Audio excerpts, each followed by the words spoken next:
Welcome, friends. Today, we are doing another live stream, but also with Jura Rose. Welcome, Jura Rose. Hello, darling. Hello, darlings. Hello. Hello, sweetie. How are you? Oh, I'm good. I am sweet, indeed. A sweet tart. Sweet tart Rose. Sweet tart rose. Actually, I did send you a picture of a strawberry tart. Just You did. you did ask me, yeah. I That can was outrageous. confirm. I've looked at it, and it's galling that I can't smell it or eat it. But I know. here we are. Well, Jean-Paul can smell it, and that's all that matters. Yes, he still has in his nose the smell of Jura Rose. No, strawberry tart. Strawberry. Or both. Yes. Anyway. I just want to check with the chat if the sound is okay, because the last time I tried to do a StreamYard stream, I completely fucked it, and the noise was awful, and I had to start again. So I hope that Michael John, thank you very much. I hope that the noise, I hope that I hope that the sound is okay, and that everyone is enjoying it. It seems to say purple burglar alarm. I just did. Purple burglar alarm, as my grandma would say. Yeah, Purple Burgle Hom. Purple Burgle Hom. That's the name of your debut fragrance release, isn't it? Purple Burgle Hom. Purple Burgle Hom, and then Purple Burgle Femme will be a flanker. What about Hom for men? Yes, did you see that? That was great. Hom for men was fantastic. Femme for her. The manliest fragrance. Yeah. Absolutely. Oh, yeah. How's Jura Rose? I'm good. I sprayed Nuit de Baker Light at 9:45, and it's still going strong. It's relentless. It is a big unit, isn't it? Oh, it's a huge fragrance. Like I'm thinking of something I find bigger than this, and there's not many. It's powerful, but it's not just like screechy. It sort of somehow retains its top and heart notes in the base. Yeah. I find Nomi Goods are all quite bass heavy anyway. Like they don't hit you with like a top note per se. You know, like you don't get like a burst of a citrus or a fruity note or a spice. It's just it hits you like Iris Sandra just hits you with that iris. You know? Yeah. They go straight to the heart and base. I love Iris Sandra. I think it's fantastic. DJ's learning French. He's going to be correcting our French. He's femme. Hello, femme. It's not femme. I read femme. Femme. Le femme. Let's whip out the Duolingo. I am absolutely criminal at my pronunciation. I used to be really good at it, and I've got worse at it over the years. It's absolutely shocking. Yeah, but I think English people, I know this is going to really offend people, but I think English people have somewhat of a right to mispronounce some French words because of the Norman influence, and it's just evolved it very differently in the same way as, like, you know, we say Americans mispronounce certain words, but actually they pronounce it correctly. It's just that we've changed. Right. If that makes sense. And it's actually the same thing for some French words. We've actually kept the original pronunciation and they've changed, if that makes sense. So, yeah. So we can, I mean, they pronounce it hamburger, so we can pronounce it femme. Yes. I pronounce everything badly. I'm from the cold north where my vocal cords have been frozen in place. You know what I mean? So I can't pronounce fucking anything. Barely pronounce fucking English words, to be honest with you. It seems to be that Americans can understand me better than some English people from down south. You know, I've noticed that there are very few. That said, I have when I'm on the internet and I try to just like talk, like I try to like pronounce and enunciate words more so than I do in when I'm just like sending WhatsApp voice notes or Yeah, when you're things in the like car, road yes, raging to me. in the it turns into my own little language. Then I think that's true of everybody from where I'm from. You just the beast comes out. You know what I mean? Like the Geordie beast just comes out. It's like, do you know what I mean? The person in the other car understands what we're saying. Absolutely, they do. But That's the important thing they need to understand. You know, if you abs- speak like this, they'd be like, "What?" it's yeah, exactly. It's a little bit outrageous. Pradeep wants me to say Brinda Religious one more time, so I have just for Pradeep, but I won't do it for him. I might do it for Jura Rose, but I'm not saying it for anyone else. I have said it for Pradeep though. We have decided to do another stream. Jura has been chomping at the bit. Gonzalo says, Doug, if I can understand you, anyone can. That's right. Gonzalo is from far away and he can understand, but he is a man of words. He's an intelligent man, Gonzalo. So we have to take that into account. Mm-hmm. Were you going to say something? No, I'm just agreeing. Yes. It's today we have decided to talk about, in a loosely structured way, the beginnings of our fragrance journeys, and we think everyone can relate to this because everyone had a beginning, and how not just how we got into fragrance, but like the sort of fragrances we enjoyed when we started getting into fragrances, the sort of like the big fragrances in our journey and things like that. Also, we will talk more about certain ingredients if anybody wants to. And hopefully everybody will enjoy it. So happy days. But before we do, Michael John has dropped an absolute bombshell, and he has said, I was finally able to obtain a 3 ml sample of Uncut Gem, and I must admit, I liked it. So much so that I bought a bottle. Please don't hate me. Well, I can't promise. I'll try. I'll try not to, but I can't promise. Do you know what? I was talking, DJ can vouch for me here. I was talking to him the other day about it. I think it was on Thursday. And I smelled it.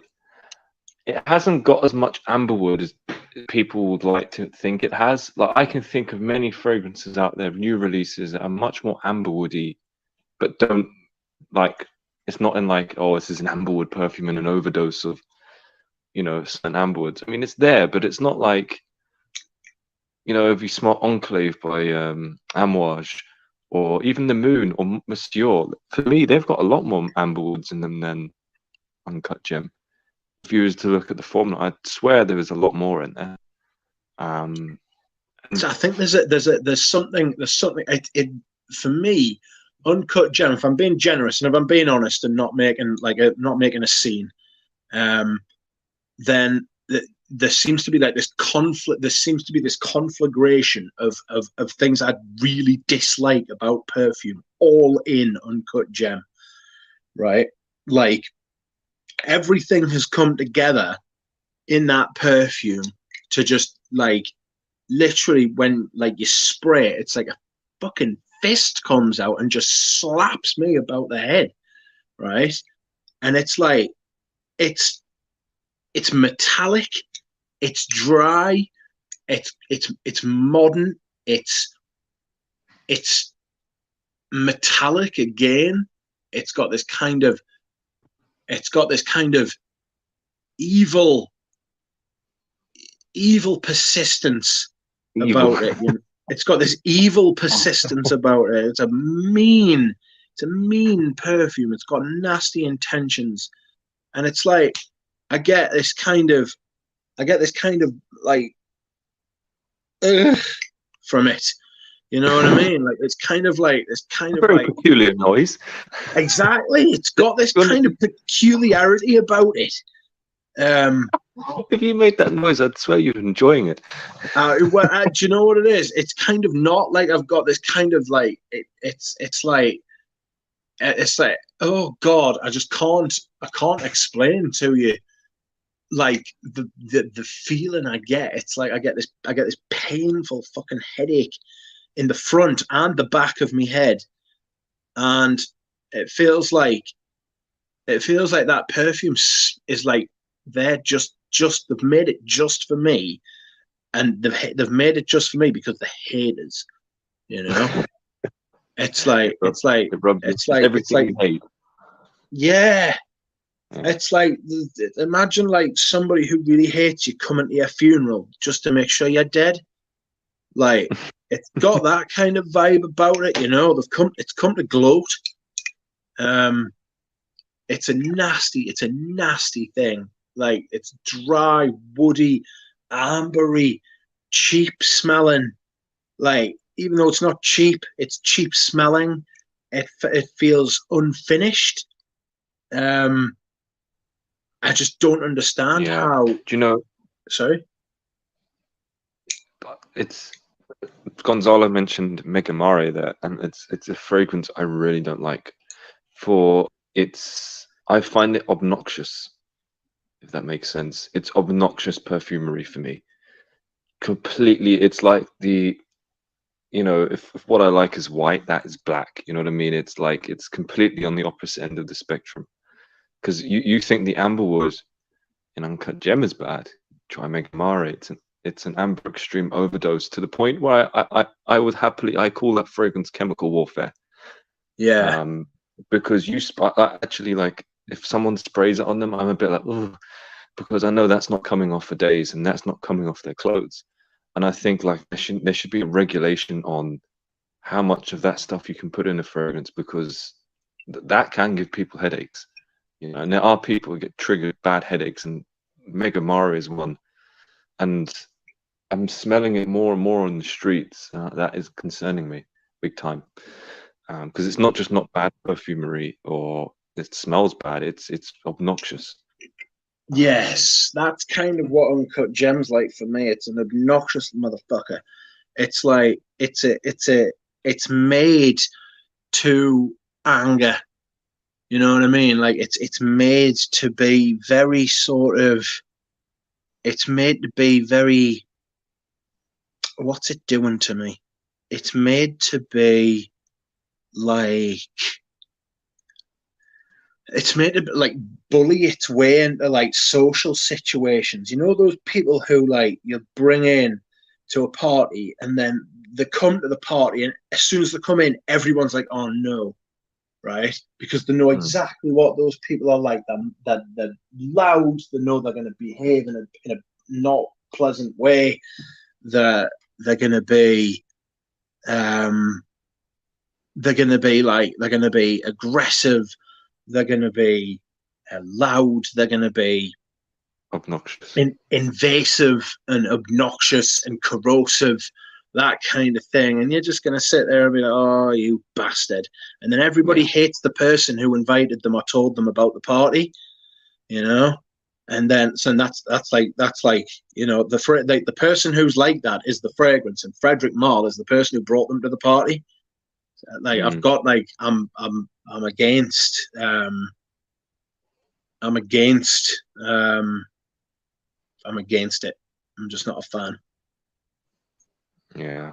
Anyway, I mean, Uncut Gem. I would actually, I wouldn't call it an amber fragrance. It's got a big vetiver note in there, underpinning everything. I'd say in terms of a base note that's sort of controlling everything, I'd say it's a vetiver. It's just sad it gets lost amongst a lot of things. For me, it was. I don't think I hate it as much as you at all. I don't think I even hate it. I don't think much of it, if that makes sense. Like for me, it was, as I remember telling you, I find it like a skeleton. You know what I mean? It was missing things. It needs to flesh it out. It was just it felt a bit naked and bare, and it felt like it's like, if Frederick Malle goes to a company like IFF who do most of his fragrance, and he has like a Frederick Malle skeleton that he builds his fragrances on. That's what Uncut Gem kind of smelled like to me. So I was just like, what can I say? I don't think it like triggered as much of a reaction in me as it did with you, like that. Yeah, I felt personally offended by it. I felt like they'd made this fragrance to get at us. You know what I mean? Like Yeah. these people wanted to attack me. I felt attacked by that fragrance. Do you know what I mean? That's a pretty good way of describing how it wears. You know, it feels like you're attacking somebody. Like it could be yourself. You know, it does feel like an act of self-immolation when you put it on your skin. You know, like you set fire to yourself, to spite yourself and the world. It's a very peculiar fucking act. Yeah. But Michael John, I mean, if I will say, like, if he likes it, you like it. You know what I mean? You know what I mean? Yeah, exactly. Don't let. I'm saying this, and it's like it's half tongue in cheek. If you like it, you like it. You buy it. It's your money. I hope that you wear it and you enjoy wearing it. The thing is about fragrance, it's like anything, like even your music taste. Like you have to be willing in life. When you like something, you're going to come across people who bloody hate what you like. Yeah. You know. And you've got to be big enough to like accept that. Like there are people who don't like the things I love as well. You know what I mean? It works both ways, and that is just life. You know what I mean? I mean, I'm going to talk about when it comes to like starting the fragrance journey. There's one fragrance that I really, really, really, really love. That I know that many people don't like or find boring. You know? Yeah. But it's something that I just can't detach myself from. You know? No, absolutely. It's all personal. It's all personal interpretation of. I find this very interesting and very like funny, but not in a ha-ha way. That people can look at, hear, smell, taste, and feel the same thing and react to it differently. Oh yeah. Completely differently, you know? Like we could all have sprays. We could all get like a decant from the same bottle of Uncut Gem. You could send it to 100 people and you would get 100 different opinions. You know? Yeah. It's very interesting how that works, you know? And it's got, I mean, we could go into the whole sort of upbringing and cultural aspect and like what like your needs and tastes are at the time, and there are a million different things that all go into it. But I just think that's quite fascinating. Yeah, actually, I think building on what we'll talk about, starting a journey, I think there's an interesting thing I would ask you, because you're my resident in-house anthropologist. And I think it's I must remember to ask you it'd be closer to the end, but I think it's an interesting question I've been thinking of, and it's particularly how when you come to the later stages of your fragrance journey, if that makes sense. Yeah. Or the stages that I'd say many people here are in. I'm not saying it's like a continuous journey. God knows where we are in 20 years, but yeah. I don't know. Do you want to start telling everyone how you got into it, or do you want me to? Or I will start, and then you can come in. I have told this story before, but it started. So the beginnings of my beginning were obviously you would smell fragrance in the house. So when I was young, my dad had Brut, and he had I remember Brut because of the bottle, thinking the bottle was lopsided. I wasn't a fan of the aesthetic of the bottle, and then I was a fan of the aesthetic of the bottle. I thought I didn't know whether I thought it was brilliant or whether I thought it was shit. I thought the smell was dry. I remember thinking it was very dry, and there were other perfumes as well, and I can't remember what they were. I think there was a couple of drugstore ones. And then he had this. My dad had this fucking hairspray, right? And it was. You've got to remember this was like the 80s and the 90s, so the very late 80s and the very early 90s, right? And his fucking hairspray was full of CFCs, and it was. I mean, his hair would cut. He would come back into the house after working 12 hours, right? He'd come back in the house, and his hair would not have moved a single fucking millimeter, right? It was like glue once it was on, and I remember the smell of that. I remember the fucking brute. I remember these other ones which I can't name, but I can see them. It was a black bottle with red, like a couple of red lines down one side, and some silver writing. It reminded me of the old Texaco Sierra Cosworth. Cool. It like from the 90s. It was a beastly cox. It was black with red writing and a silver. It was black with red lines and a silver line on it. Sorry. Would you be able to pick some up just to sort of experience? Oh, I would smell it and spray it and stuff like that. Yeah, when he wasn't there, because I was imitating what everybody does, don't they? When you're a kid, you imitate your parents. I'd be like, look, hey, and then I'd be like bollocked because what are you doing? Stop spraying that shit everywhere. That stuff might have made you go bald, Rich.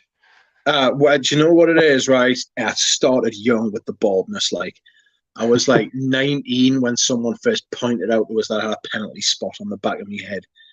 I was like, you what? And he was like, yeah, it's thinning. 21, and I was like, fuck. I might have to start shaving this off. And then when I was like 22, 23, that's what I've never had anything but shaved hair for like the last 15 years. I'm 37 now. You're exactly like my father. I think it skips a generation, you know. Well, that's what my dad said to me. He used to laugh at us because my mom's dad was bald as well, and he went bald really young. So I was like, what the fuck? You know what I mean? My dad used to take the fucking piss out of us. I don't know if he's still got his. I didn't talk to him, but like, I'm probably because he took the piss out of us for fucking gonna be going bald. But I remember thinking that's not going to happen, and then it did, and I was like, fuck off. So I think you're right. I think you do. It does skip a generation. Like, it's fucking scandalous. But so I smelled those. And that was like my introduction. My mom had white musk from the Body Shop, which she still does, and white linen by Estee Lauder, which is absolutely sensational fragrance. Yeah, absolutely beautiful. I think you'd love that. I do, but the thing is, I tell you why you probably like it more. You know, when you're young and the scent your mother wears, you do kind of have an attachment to it. Whether you know, if your mother never wore white linen, you might not like it as much as you do. It's a good point, that actually. Unless you really hate your mother, but you know, just like, but usually, you know, anything that's what your mother wears, because it's associated with comfort, isn't it? It's that maternal form. It's a good point, that actually. It is a very good point, that the old maternal link. So I remember them, and I got like Lynx, which is Axe if you're in America. Got some of those aftershaves when I was like in my early teens. I got a bottle of some kind of outrageous unisex fragrance when I was like 13 or something, and then it sort of took off. I remember they said, like, what fragrance do you want? And we went like shopping once, and I remember this was around the time Tommy had come out. Okay. Tommy, just Tommy, really, isn't it? And I got a bottle of that, and I loved it. That was like, to me, that was like what, like ultra modern Americana, like not chic, but like cool. I thought that was like the coolest fragrance in the world. You used to see the Tommy adverts where they would be wearing the jeans and the jumpers. Do you remember the jumpers with the big? They were big and red, and then they'd have like a cup. They'd have like blue and white as well. But Yeah. red was like the most. And I just remember the. The jumper. I mean, everybody who was there remembers the 90s was probably the best decade in the West. We've never recaptured that kind of economic and social and general feeling of well-being, you know. Yeah. So Yeah. we, I used to love that, and then I used a couple of bottles of Tommy. Then I got like Polo Sport. I discovered Polo Sport and wore that for a couple of years when I was at school, and loved that, and all the girls loved it as well. It's a fabulous fragrance. Still do. I've got both of these perfumes still now. I never wear them, but Just for memories. I just fucking brilliant. Like, I just absolutely fucking love it. So anyway, I went through that, and then I left school. And when I left school, right, I wanted to get as far away from school as possible because I fucking hated school. So I went to college in the local big city, Newcastle. And then I had access to my own money, and I had access to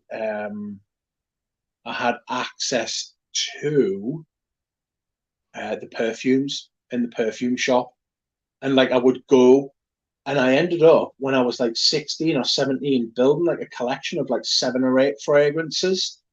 I had DKNY in the tall tower bottle. I can't remember. I think it was DKNY for men, but it was DKNY. It was fucking sensational. It was a brilliant fragrance. It was a little bit strange, but it was brilliant. I had, yeah, it's a cheapie now. Yeah. It's a cheapie now.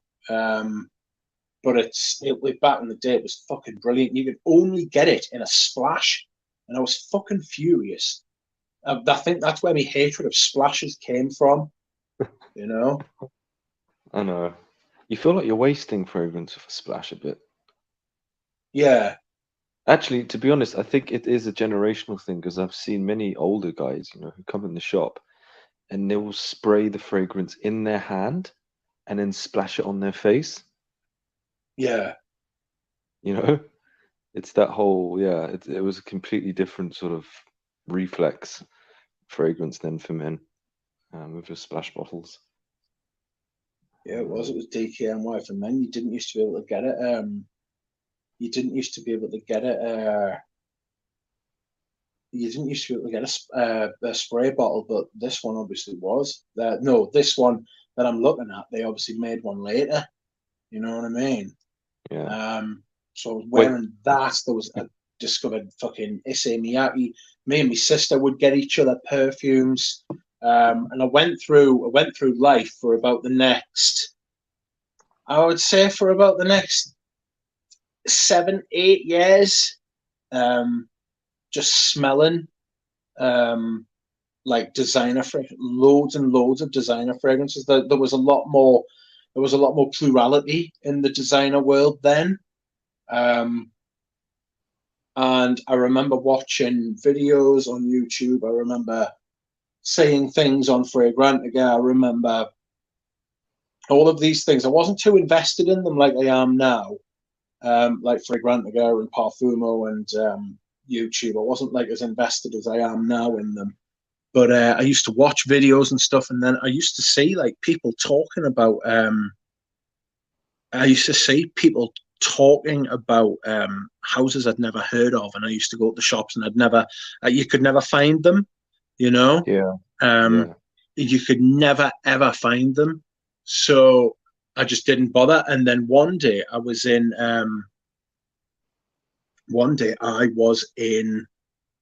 Where was a House of Fraser. I was talking to one of the gadgets, and we were just having a bit of chat, and he was really nice. Called Jonathan. He's really nice, and he just lured us over to Serge Luton. and he said, "Oh, like this is what all the Chinese people wear." And I was like, "All right," and it was he sprayed it, and I was absolutely shook. And it was, of course, Ambra Sultan. Ambra Sultan. Ambra Sultan's Ambra Sultan was probably the most important fragrance alongside Tommy that I have smelled. It's probably the most important. There's only a few I could do the 5 most important fragrances in my journey, and like them two would definitely be there. Polo Sport would probably be there, but Ambra Sultan's probably the most important one because it showed me, and I've said this loads of times, it showed me what perfume could be. I didn't know perfume could do this before. It was the right fragrance at the right place at the right time, you know? And everything about it, even the bottle, I distinctly remember picking up the bottle and holding it. And I'm holding it now. I've actually got it in my hand now, and I'm looking at it and I'm feeling it. I can still go back to that point. Is the bottle you're holding now, is that the one you bought that time? Yes. Okay, that's really interesting. Yes, it is. It is actually the one I bought that time. And I remember almost pleading with the bloke. I was like, "Do they not do 100 mils?" And he was like, "No, they don't." And it smelled to me. It smelled like the color of the juice. Yeah. And it was one of the first times I'd ever put color and scent together. And I don't know if anybody else in the chat feels this way. I don't know if you feel this way, right? But that is a massively important connection for me. Like, it's not synesthesia. It's not synesthesia at all. It's not like I smell it and automatically see a color, you know? That's not what I mean. It's like, with this, it's like it smells like a color would smell, you know? So it's not like an automatic, it's more of like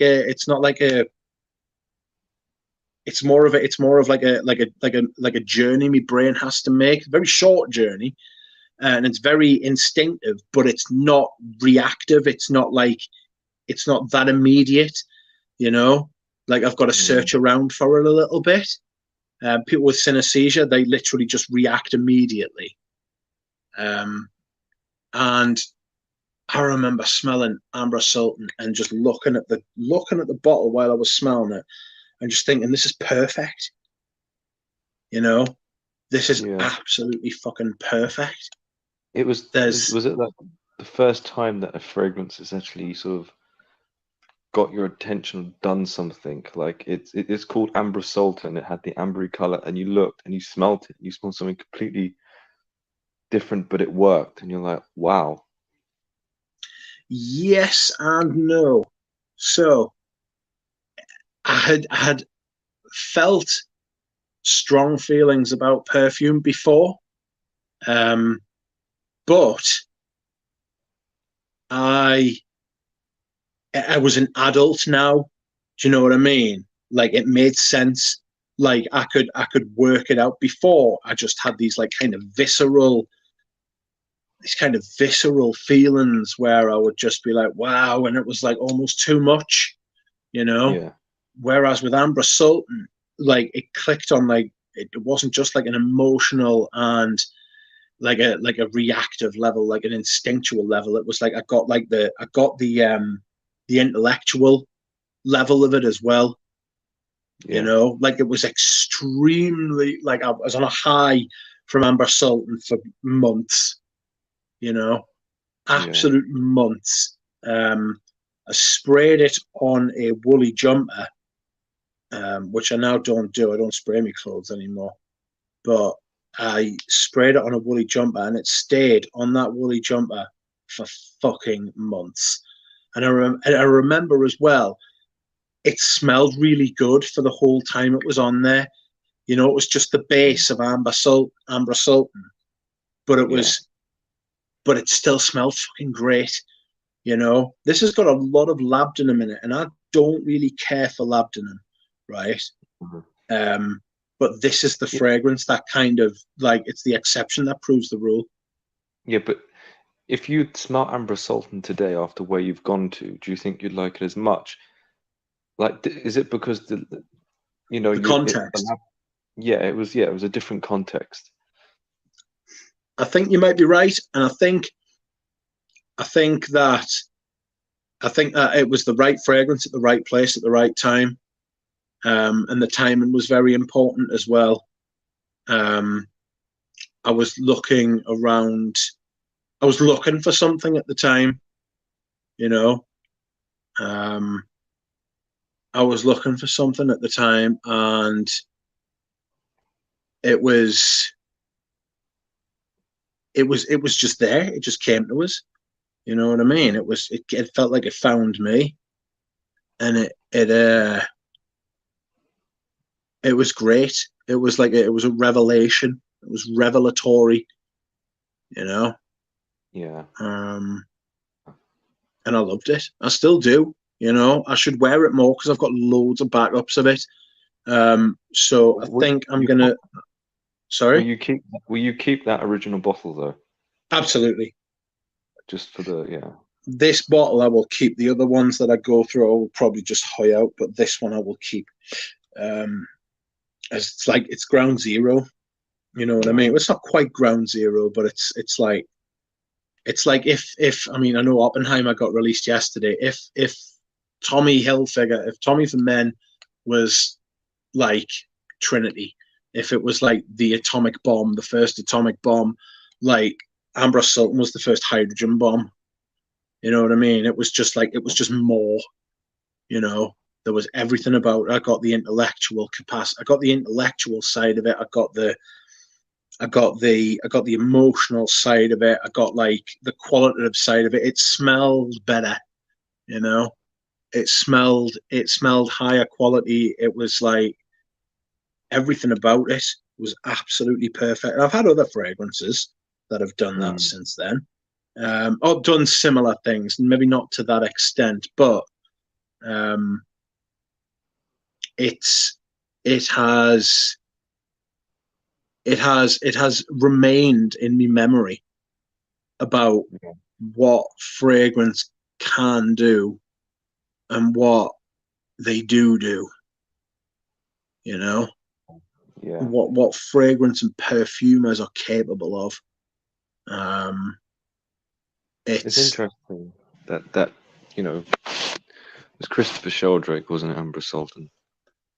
yes, Um, he was in his office making that fragrance. Probably he could have had a row with his wife that morning, and when he finished that fragrance, and he probably had a croissant or a coffee, had maybe a nice dinner. He could have gone to McDonald's, unassuming that that fragrance that he had finished would make its way to Newcastle. You would smell it, and then you would end up doing all of this.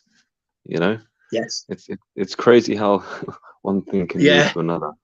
It is the butterfly effect, isn't it? It is fairly safe to say, and I'll say this in front of you and the other 48 people who are listening now. I would not be here. We would not all be in the same place at the same time. I would not be here. I would not know you now if it wasn't for Amber Sultan. It's All crazy. of this would not be happening. I wouldn't know Eugene. Um, I wouldn't know. I wouldn't have been able to get in touch with all the people I've got in touch with. The whole thing wouldn't have happened without this fragrance at all. I can say that with a level of certainty like if I hadn't decided to go to the House of Fraser that day, which was the local department store. Um, if I hadn't decided to go there, if Jonathan the salesman hadn't been there, um, if he hadn't taken us over and showed me all the different ones. There are other ones as well. I remember the other two fragrances I bought that day. I bought Cartier's Edition Noir, Yeah. um, and I bought, what else did I buy? I bought, oh God, I bought Icon. Not the Absolute, the other one, the black one. So that was your first haul. That was my first haul. That was my first haul, and I paid retail for it. Fucking stupid. I'd kill to pay old Serge Luton resale prices now. I paid like 70 quid for that bottle of Amber Sultan. If you want a bottle of that, if you want one of them vintage bottles of that now, you're looking at paying hundreds. I know. Crazy. I know. Crazy how perfume's gone. So tell us how did you get like from there? So you got into perfume. What happened? How did that expand to where you are now? I've always been a collector, and I've always liked fragrance. That's why I gave the whole backstory about how I had a collection when I was like 16 and 17. And it's always been one of those. It's basically the only luxury product I've ever been into. What you would call a luxury product. I used to be into cars, but then back went. So type of cars that I was into were off the excuse me, were off the agenda. So I had to get into something else, and I became quite isolated because of how ill I was. And fragrance is something you can enjoy whilst being isolated, whilst being on your own. It's something you can enjoy, but you can enjoy it over the internet. You, like I said before, you've got this product, right? You've got this thing, and somebody else on the other side of the world, like Australia, has the same thing, right? And yet you can have either a similar experience or a completely wildly differing opinion on something. You know, it can be a wildly differing opinion, but you can both smell the same thing. And like with the advent of the internet, I think it's fairly safe to say as well that I wouldn't have the type of collection I have without the internet as well. You know, so if I was in my 30s, 30 years ago, 25 years ago, before the internet developed the way it has, again, I probably wouldn't have the collection I do. I would be stuck having like all the different perfumes in the shopping centre. So it's how did I get from that point to this? I just sort of went down the rabbit hole. I started collecting. I started discovering loads of different Serge Lutens. I started like branching out, smelling all the other stuff. I sort of went by price point at first, which is a terrible way to do it. So I started smelling creeds, and I really didn't like them. The first creed I ever smelled was Green Irish Tweed, and I really didn't care for it. And then I went back a couple of weeks later and I smelled it again. And I was like, oh fuck, I need a bottle of that. I started buying things. I bought Santal Majuscule not long after I bought Amber Sultan, and because I really like Santal Majuscule as well. It's a fucking sensational perfume. It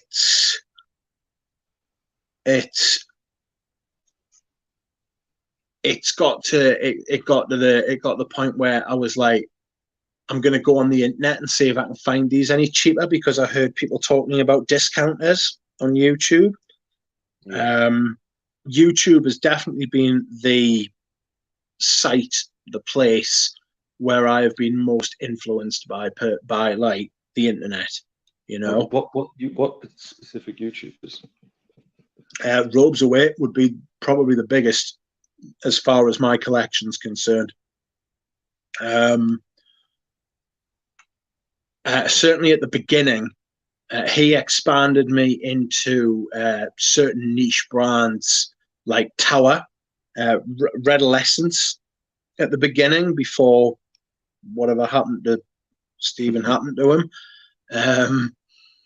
Brooklyn Fragrance Lover. I know we were talking about Brooklyn Fragrance Lover last night, the massive influence he had on everyone. Because you could tell he loved it. You know, I've always been attracted to that. I've always been like, I always find it much easier to connect if I can see that somebody else genuinely fucking loves it. And it's very hard, almost impossible. It's almost impossible to replicate that or to fake it, you know. So Brute and Fragrance Lover was a big influence on me. These were all in like the beginning. Who else? Scentland. When I started getting into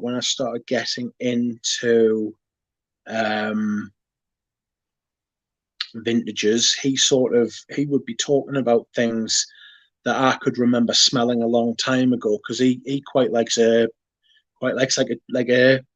old designer fragrance.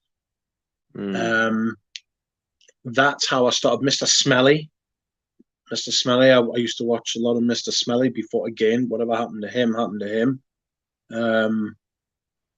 Same as like Redolescence, just with a different, fuck knows, to be honest with you.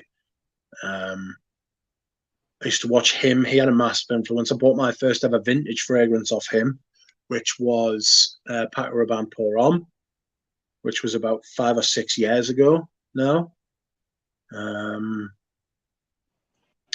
Who else? And then I got into like watching Eugene, and I got into watching Christo. Christo was a big one. I used to watch Christo before Eugene. I got into watching Eugene, and Eugene would be into all this like classics, but also like, you know, like the Guerlains and the Chanels and like the fine French perfume. So it would be about like, I'd be like smelling all these, like, I don't want to say shitty designer fragrances, but like common designer fragrances, you know. And then I'd be like watching Eugene, who was in search of like Après Lundi and Vol de Nuit, and I'd be like, what are these things? And he'd be talking about fine French perfume, and he would be being, I remember when people used to accuse him of being a perfume snob, and him and Christo would start a video where they would be like, I am with my fellow perfume snob today. And I remember that. And that kind of raised my them two kind of raised my expectations, what I wanted from fragrance, you know, very like refined it a lot more. Like I had a good grounding with stuff like Robes and Scentland and like Redolescence and stuff, and then they sort of like Eugene sort of like made me raise my expectations a lot more and go in search of like better things, which is I think a part of a lot of people's journey. Something I've observed is that a lot of people don't have that moment. A lot of people don't have that kind of realization where they think, I want better than what I've already got. You know, I want more. I should be getting more for what I'm paying for. You know, like I want quality. And I wanted, because he used to talk, I remember the phrase fine French perfumery, right? Excuse me whilst I hydrate. I remember thinking to myself, yes, I want to smell like that as well. I want to smell like a tart as well. I want to smell like quality stuff. And so rather than take on Eugene's taste, because he loves these florals and stuff like that, I sort of took on the message rather than the actual taste. I didn't start like imitate. I've never been like an imitator. I sort of used to a bit with Robes, because like I used to blind buy stuff Robes would like, because I knew that we had very similar taste, you know, which is fair enough. I don't recommend it to anybody to just I don't recommend it to anybody to just go around buying fragrances that your favorite influencer says is nice, especially if they're being paid to say it. They know who they are. So, but if you find somebody whose taste aligns with you, you know, then it's a safe bet to be able to like at least try these things, you know. Now I'm a lot more open to just trying things that people fire at us, you know, because I'll sample them rather than buy them. Being able to sample stuff's a lot easier now than it used to be even 5, 6, 7 years ago, you know. So I started watching Eugene and taking on that kind of message that I wanted. I had like higher expectations from, had higher expectations from perfume, and you should, you know, you shouldn't be fucking like, you shouldn't be happy with like Baccarat Rouge, and you shouldn't be happy with all of the clones of Baccarat Rouge, you know. You should be sort of like, you don't need to buy all of those things. You can expect more, and that's kind of what I did. I went about it my own way. Eugene said in the comments there, people plant a seed within you to grow your own way. And that's, yeah, it's kind of what Eugene did. Like, sort of took the message and applied it to fragrances that I enjoyed. Ended up going down the vintage route because I found that it was the sweet spot. It was classical perfume. It was made in classical ways with classical structures. The ingredients were frankly better and more. What you're saying is Eugene planted his seed in you, and you found the sweet spot in vintage. Settle yourself, sick man, sick pervert. Always with the perversion. You filthy beggar. And I apologize. I imagine you should. I just sort of went down the route of looking for things I like the smell of, things I like the price of. I started buying lots and lots of things. I bought a bottle of Balenciaga. I bought like a 30ml bottle of Balenciaga Pour Homme off Scentland, which was like half full. And I remember getting it and watching Fragrance Matt. If anybody remembers Fragrance Matt, he was a big influence on me as well, because he was massively into his vintage classical fragrances. I was watching him, and I distinctly remember the thumbnail for his video had a similar pattern to the do you know, the not the cap but the top of Balenciaga Pour Homme? Yeah. It had a similar pattern to that, and I remember watching it and thinking, oh, I like that. And I remember smelling the fragrance, and he absolutely loved it. And I remember him saying, this is becoming harder and harder to find. And I got the FOMO. And so I started looking around. And then when I started looking around, I ended up finding Le Parfumier. I'd already bought a bottle of Pavarotti from Scentland. I also bought Pavarotti. Sorry? Was it Scentland that got you onto Pavarotti? Yes, it was. It was Scentland who got us onto Pavarotti. Bought quite a few fragrances from Chris. Yeah. He's a legend. There's he's a legend. No bullshit to him. Sorry? There's no bullshit to him. He's pretty no. Yeah. He sold me a bottle of Pavarotti, which I loved. So I ended up finding Le Parfumier because I was scouring the internet for places that sold it and had it, and they did. And so I got in touch with them and became more and more familiar. You know what I'm like. I'm a chatty man when I've got something in common with someone. So what did I do? I discovered them, and then their prices started going up. And so I searched around, and then I found a Nouge, and it was awesome. These things didn't happen as quickly as what I'm saying. It sort of played out. It played out.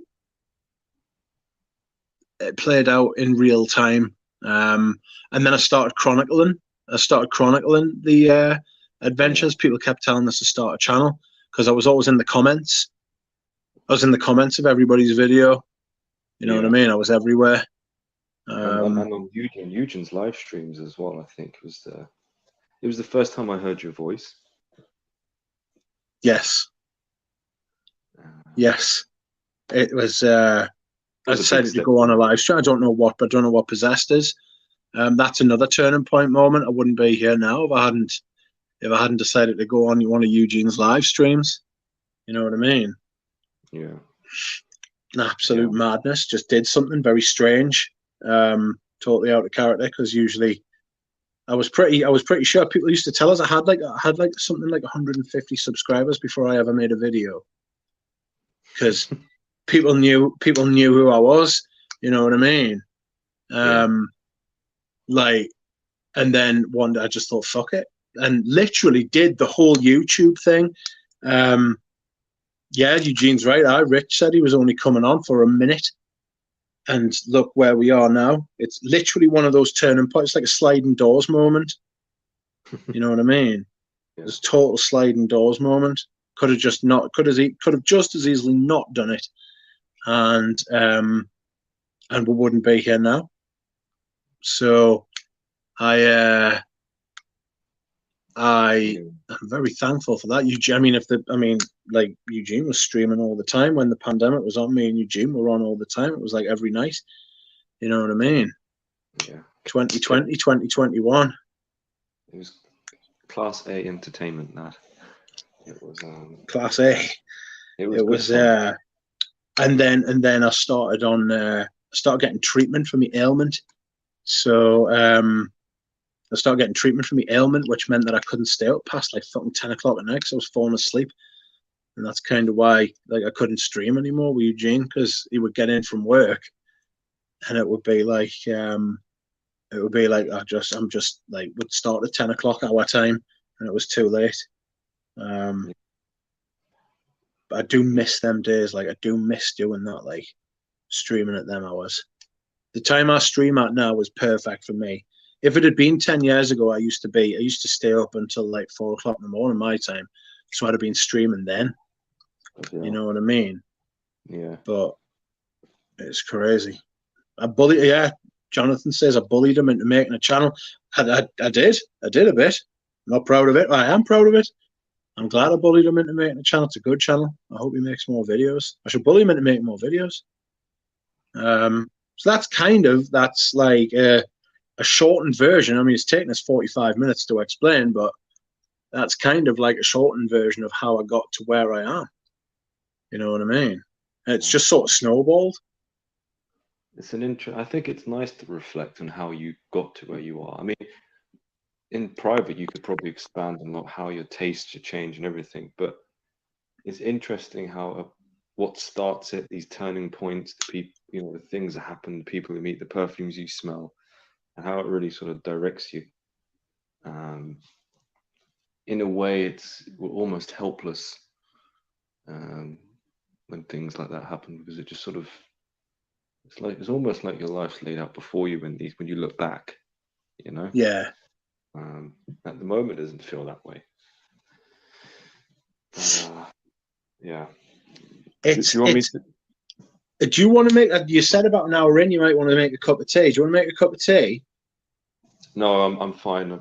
I might make one after I tell my side of the story, and I'll tell you what, because then I can ask people what their fragrances are. I won't ask them that question yet, but we can ask them the question, and then I'll go make it and you can interact. Okay. So tell me, what was your first experience of fragrance and smell? Okay, so I'm going to have to go really back. So if I'm thinking of the first person that I connected, when someone's like, for me, it wasn't smelling a perfume, it was smelling on someone else. And the first person I remember smelling of, like, reeking to the high heavens of perfume was my great-grandmother. And I just called her my grandmother because, when you're a kid, you don't realize the difference that it's my grandmother's mother. But she always Like I remember she used to get in, she always have makeup, wear nice clothes, and she used to just, you could just smell this fragrance, it would hit you. And it was her smell. It was very particular. Like if you'd smell her clothes, it was that smell. Um, and I'll talk a little later about what that fragrance was. And when I smell it, it kind of takes me back. And it's a fragrance I love, and I'm sure you love, and many people love. Then, as I have my first sort of like, that was a very obscure, but my very first vivid memory I have was at my sister's baptism, and I must have been about 5 or 6. And I remember being held by my father outside the church once it's all finished and there's all the people talking, hungry people want to get food. And I could smell my dad's fragrance, and he was wearing Dior Fahrenheit. And, you know, it's a very particular smell, Dior Fahrenheit, even back then, you know, like there was many fragrances about, but Dior Fahrenheit was very particular. And that fragrance, I remember being, even when I was just, and he was wearing it even when I started going on from primary school to secondary school, I used to nick some of his, and I ended up getting a bottle for Christmas for myself. And it was one of those ones, you know, it has like the shower gel in it, you know, like the gift sets. And that was the first fragrance I was wearing. Going along, I started wearing, the first fragrance I got that wasn't that one was La Nuit de l'Homme, but that would have been around 2010. So it was quite a long time ago. And I was wearing that through, I was about to say high school, but it's very American, secondary school. So I started building a little, I actually can't remember half the perfumes I had. I think I had Boss Bottled, I had Dior Fahrenheit, La Nuit d'Homme. I think I had a bottle of Cool Water as well, just designery things. But I had, you know, a small collection, and I was sort of like going between them. And the first fragrance I remember actually like taking me by surprise a bit. And I think it was, do you know why? And you have smelt it and you wasn't under one, but when I first smelt it, it was the first fragrance I smelt like it. And that was the Valentino Uomo. I'd never smelt an iris fragrance before. And you think iris fragrances for men are very different to all the other fragrances I was talking about, which are very different floral hearts. And I remember getting that and loving that fragrance.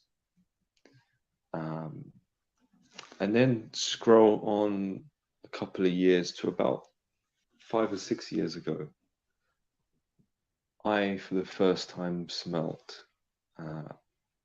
No, I was looking at, I'd smelt a fragrance. I can't remember what it was, but then I went on YouTube to look it up, and I come across people talking about, I can't remember what video it was, but they were talking about vetiver perfumes, and Guerlain vetiver come up, and I was like, oh, that sounds interesting. And I remember them saying, oh, John F. Kennedy wore it or whatever.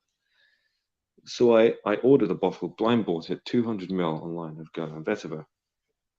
And I remember smelling that. I thought, bloody hell, this is good.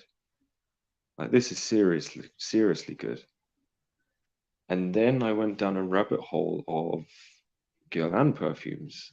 And the next one I bought was a bottle of Habit Rouge. And Habit Rouge was the first fragrance I'd say it really got me into perfume. Like it started that addiction where you just need to know more about fragrance. What is it made out? What do you know when I smelt that and I look back, and that feeling of excitement of like looking for things, like even, do you know when if you would read like a blurb or someone talking about fragrance, everything smells so vivid, but when you actually smelt the fragrances, it's a bit underwhelming. You know, everything, you know, when about like a coconut note, you think, oh, like a big juicy coconut, and you really imagine it, and then you smell it, and it's like a little faint coconut thing in the perfume. Everything just felt so big and vivid, and the perfume smelled so they sounded so amazing in your head. Your imagination went crazy. Habit Rouge was the first one that did that for me. I remember when I first smelled it, it was very different to anything I'd smelled. And I just loved, I would spray it. I actually went for a stage, I think I wore it every day for about 2 months. That one fragrance. I think I've got a 200 ml bottle of that, and I think I did a quarter of that, so 50 ml in those 2 months. A big dent in it. And it was when I smelt that fragrance, it just transported me to a different world. Like wearing it gave me a completely different feeling. I'd never felt that way with a fragrance. And I was looking the few YouTubers that I was really introduced to at the time was obviously Brooklyn Fragrance Lover, which I was talking to you about the other. To be honest, when I actually hear the music at the beginning of his videos, you know that music, it's kind of nostalgic for me. You know, I actually sometimes just go there just to listen to the beginning of the videos. Yeah.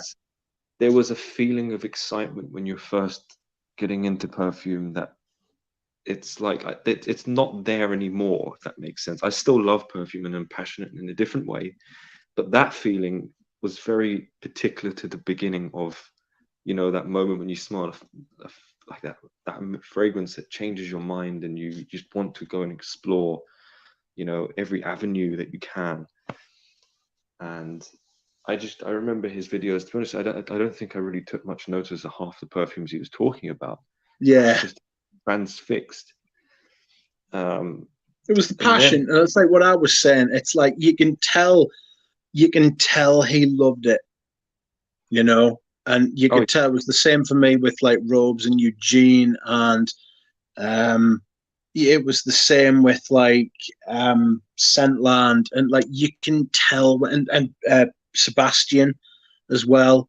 You can tell when people genuinely love it, oh yeah, and it it to me, like, you know, this whole thing like shitting on perfumes and stuff, that wasn't even in my in my mind. Everything was just like everything's going to be so great, you know. Everything's very optimistic in that stage, isn't it? yes, Like there's so much to explore. And obviously for me, Guerlain was like a starting point. I know, like I found for you from your story that it started a lot with Serge Lutens and you explored that, and that sort of got you into places. For me, it was Guerlain, and so I'll go back to the YouTubers. There's two other YouTubers I would watch: Lanier Smith. yes, Uh, God, yes, yeah, I used to watch because he did a couple of Guerlain reviews, and I got into him, and I liked this whole sort of dandy, quiet, kind, and the you know, like the cocktail pairing and all that type of thought. I thought was really cool. Um, and Eugen, funny enough, was one of the earlier ones because obviously if you type in Guerlain or Hadi Rouge, Eugen's going to come up. And I remember watching his earlier videos on, like, you know, the flankers dress code, and I was actually thinking, I don't think I could be bothered to be looking at that many Guerlain flankers. Um, and Eugen was an interesting one for me because he was the first person I've seen talking about perfume, but in a passionate way that, like, you know, like who could give a negative review on a perfume, like this stuff's crap. yeah, I think the first negative review I've ever seen of a perfume was Eugen talking about Music for a While, right, and that was the first time I've seen. Oh, okay, people, there is stuff out there that people don't like, and there is crap, and um, you know, people are really passionate about these things. Um, and Persolaise as well was a big one for me. Um, funny enough, I think I found his blog first when typing, you know, you type in, you know, a fragrance and it'll come up, and I clicked on it. And then obviously that when you click on some of his later reviews, it just directs you to his YouTube channel. yeah, And I would watch a lot of his videos, and he introduced me to a really big fragrance that really blew my mind. I remember walking into it was in Parfumeria that I had smelt it because he had recommended it. And it was Freddie working that day, funny enough. This must have been about 4 years ago. And I remember walking in and smelling Lone Star Memories for the first time. And it was the first fragrance, like I was in a shop and bought it on the spot. yeah. And just like, wow. And still to this day, I don't truly understand why that fragrance has such a hold on me or what memory it's trying to bring back, but I can't exactly remember it. It's weird, but I know I bloody love that fragrance. Yeah. And that introduced me to a whole different world of sort of fragrances and how they could smell. And obviously introduced me to Parfumerie and Freddie, and that's just been a big part of my life recently. So yeah, and from that, I've made, like, there's many perfumes I look back at, like I've smelt or owned, and I think I don't like them anymore as much. Like I've bought many fragrances that I thought would be good, or fragrances earlier on in your journey that you thought you liked or thought were decent, but now you look back and your tastes evolve and you think that's not for me. And it really does take time. And like I think I did go through a stage of being a bit more negative towards perfume, like sometimes trashing on things a bit too much and for the joke of it. And then you sort of realize, when you find what you like and you start to relax a bit, and you realize, look, it's not for your taste. It's all very personal. And to be fair, I don't think I'm at an end of my journey. I feel like I'm still in the thick of it. I feel like I've smelt a lot of things now, and I'm definitely more picky about what I would buy. But I still feel like I'm not at any end to the experience. And you instead of your love for perfume sort of, it evolves, and in the same way of like relationships. Like that first stage when you meet someone, you're infatuated, and it's all very exciting. And then you can go for that sort of bottleneck period, but then you sort of get through it, and you learn to love it in a different way, or love them in a more genuine way, I'd say. I find my journey of perfume has been a bit like that. Now, going back to the fragrance that my great grandmother wore. So this is the first fragrance I probably was ever hit with. I found out that she used to wear Samsara. And do you know what? I still to this day wish, like if she had loads of vintage bottles hanging around or something. But it was Samsara. And I remember smelling Samsara for the first time. And it was just like, wow, that's her. And it brought back a lot of childhood memories for me. And a kid being in places like, I remember smelling that it was I don't know, some sort of pub I must have been in as a kid. And there's a whole family there. And that smell, because I still remember her, she got in the car and sat next to me. I was in the sort of back middle seat. And I can still remember her face, how she acted, how she talked. She was chewing gum, what she was wearing. And I can remember that. I don't know if that was before or after when I was 5 or 6. When my dad was wearing Fahrenheit. I've got a feeling it might have been afterwards, that one. But yeah, so that Samsara might well be my first fragrance memory of, the fragrance that I've really noticed, perfume. And maybe that's why it is a bloody good fragrance and I love it. But maybe like why you like white linen, maybe I have a reason, because it's that sort of, it was a pleasant smell from your childhood and it reminds you of someone that you really liked. That's the connection I'm making. But no, it's been, for me, this finding perfume it was kind of like that excitement was, it was like, it wasn't just an excitement. There's many things I've got into and I found interests in, but none quite like fragrance. It was an electrifying feeling. It was like almost like it's an obsession. It wasn't like a passion, it was obsessive. You feel obsessive about it. You just absorb everything. You're like a sponge. And I don't know if it's because like from young I kind of like the fragrance. I like them.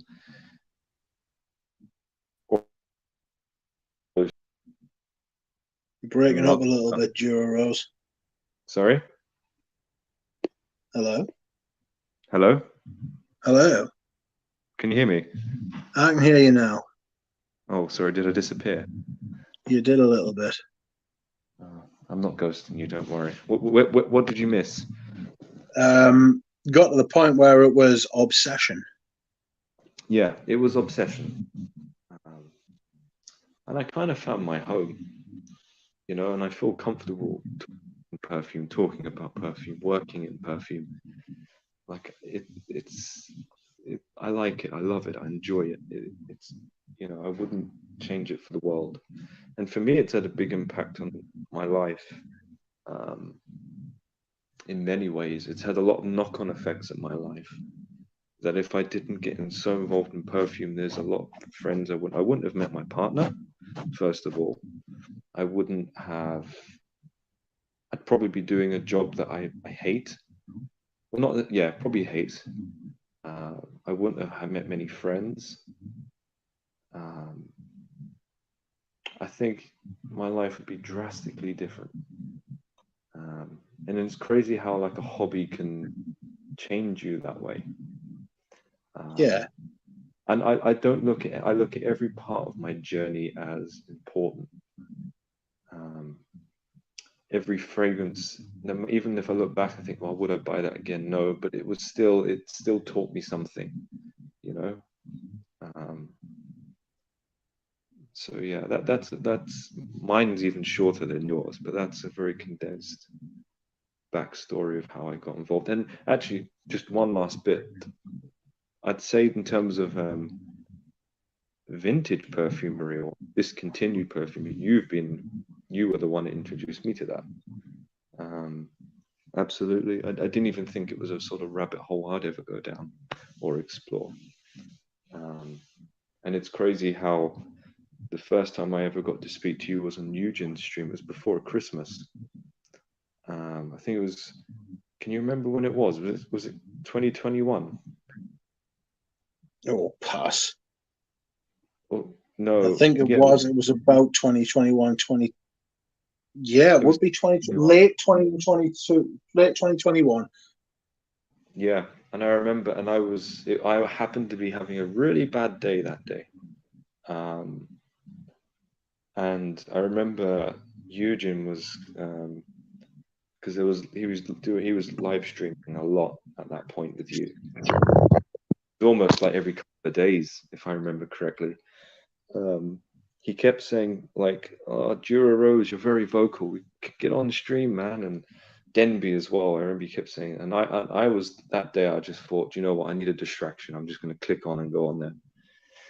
And that's how I got talking to you. And it's crazy. And I feel like it's anything. Like if there's an opportunity, just go for it.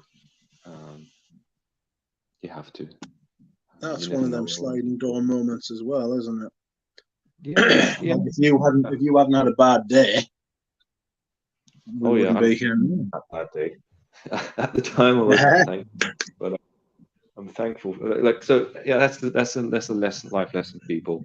If you're having a bad day and there's an opportunity, just go for it. It might change your whole life. So, yeah. It's one of those things, isn't it? You know, the sliding doors moments are very interesting when you realize them for what they are. You know, how everything could have been completely different if that hadn't happened. If you hadn't made if you'd made simply a different decision, and it would have been a tiny decision at the time, you know, absolutely tiny decision at the time. But if you hadn't made that particular decision, you would literally be in a different location. You would be in a different universe, you know. It's that whole fucking, you know, like the whole the multiverse kind of thing where every single decision is made.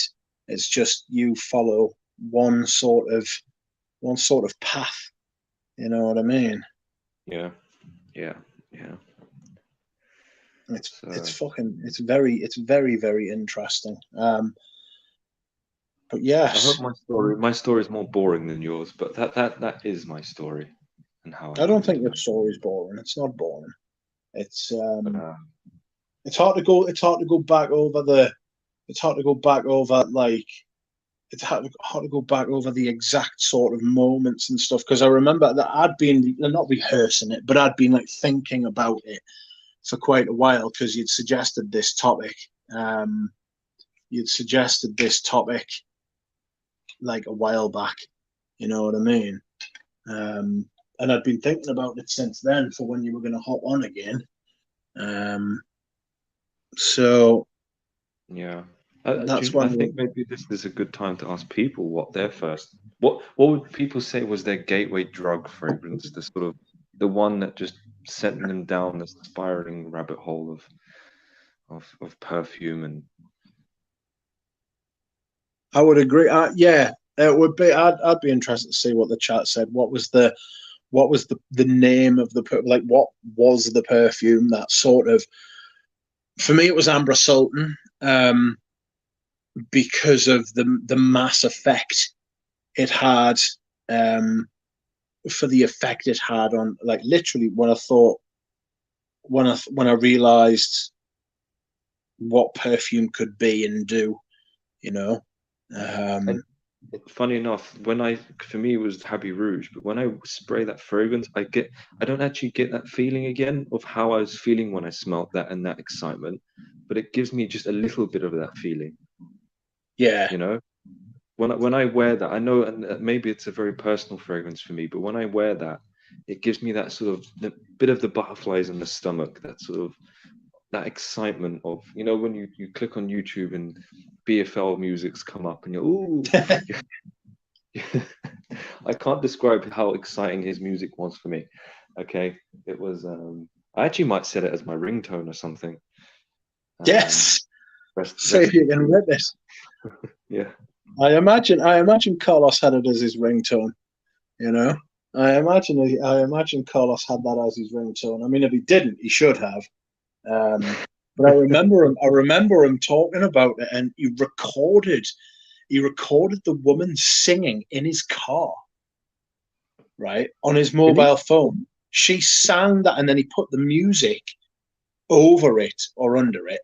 Because he was in musical theatre, wasn't he, or something like that? Yeah, he played bass, he played piano, keyboards, he played in bands. He was very musical. To be fair, was Carlos. Mm. He was very musical.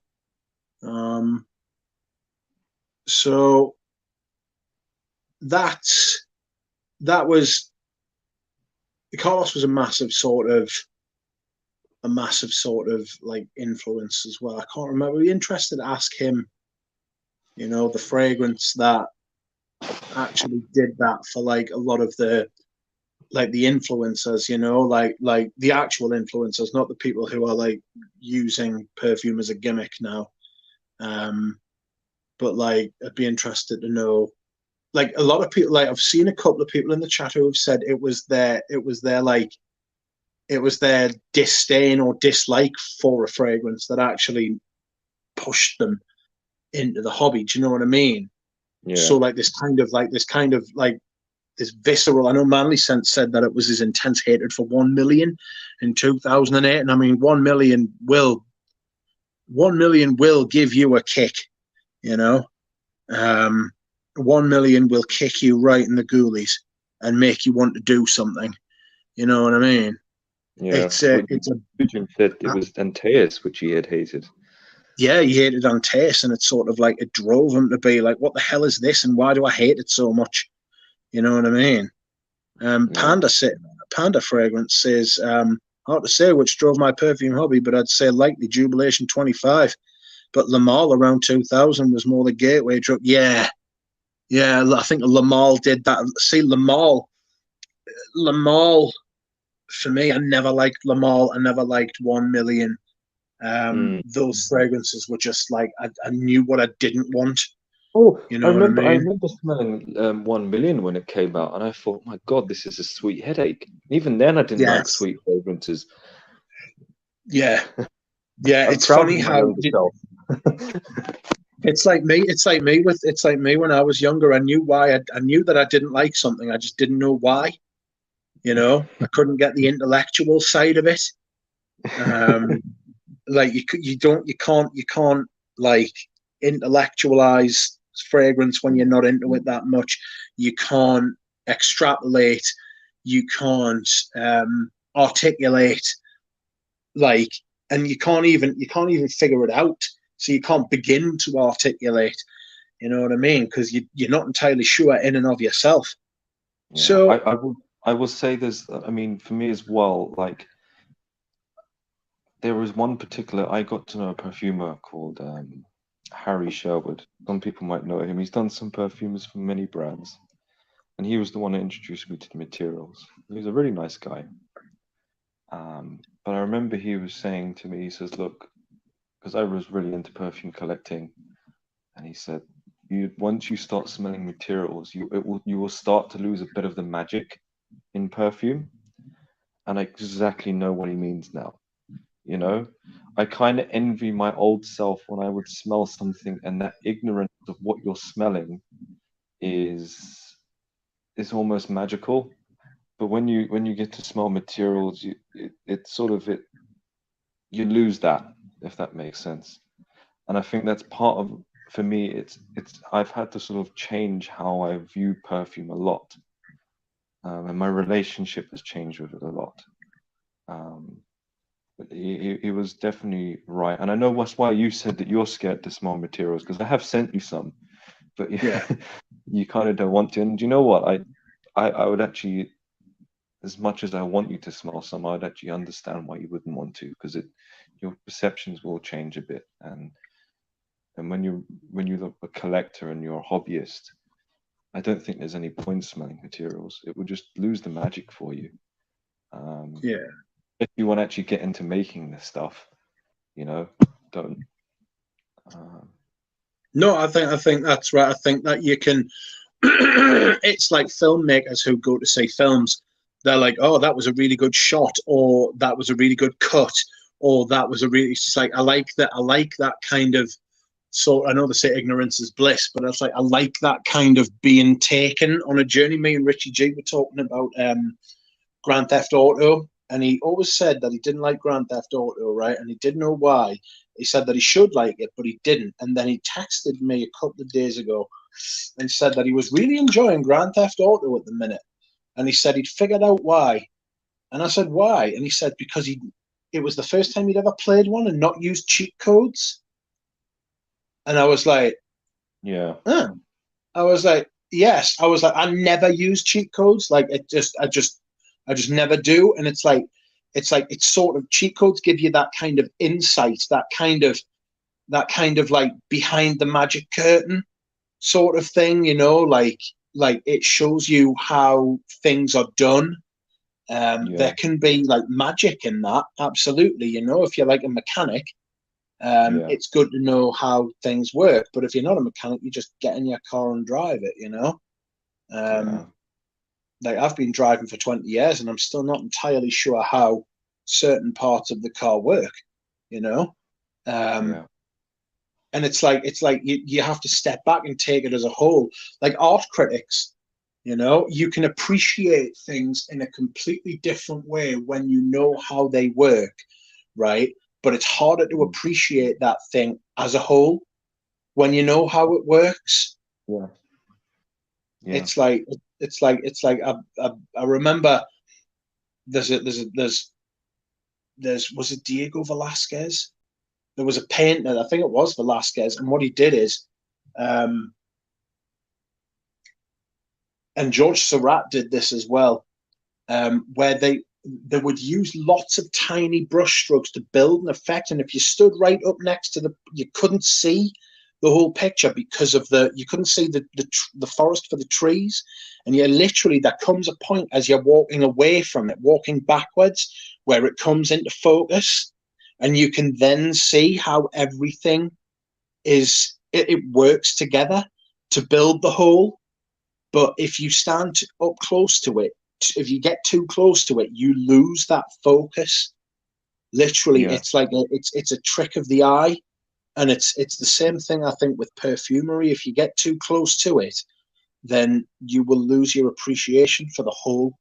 You know. yeah. Um, And yes, you'll I'll, be I'll able to give. Sorry. no, no, sorry. No, go on. No, I was just gonna say, like, I'll give an example of something. Do you know when you smell a fragrance of lavender? You know there's lavender in there. You probably really smell it. Yeah, like when you smell Invasion Barbare, do you smell the lavender? Yes. You imagine. I don't. And when I don't know why it's particularly lavender. When I smell it, I don't smell lavender. I smell all its components. Got you. Okay, because you can recreate a lavender accord with only a few components. And I've smelt those all in isolation, and it's completely dissected my brain to the point now that like, I can't tell you. I've had people, like, even Freddie's given me a fragrance, and I've smelled. I was like, what is that? What is that? I don't know what that top note is, because my brain is smelling like linalool, but it could be a bergamot or something like that. And then it Yeah. says lavender, and then oh yeah, that makes sense. I just cannot smell lavender anymore. So it's Yeah. ruined that, you know. I know it sounds weird. It might sound really weird what I'm saying, but but also, like, like people talk about, it has like an iris accord or something. I will smell it and smell carrot seed. But it's not even just the components, the whole magic of a fragrance. When I first smelled Happy Rouge, it was just this entity, it was this smell, it was changing and morphing. Now when I smell it, as much as I like it and gives me that feeling, my brain has already braked it up and almost figured out what's going on, and it loses that magic. You know how the trick is done. Yeah. And I would say, like, if you're really someone who loves smelling perfume, really passionate, and you want the emotion, raw materials I don't think would do any good for you. And you don't have to be ignorant. You could sort of understand, like, what is out there, and stuff like like when I was talking about the raw materials, like listening about, but actually smelling them and studying them. It's Unless you want to create the stuff, no.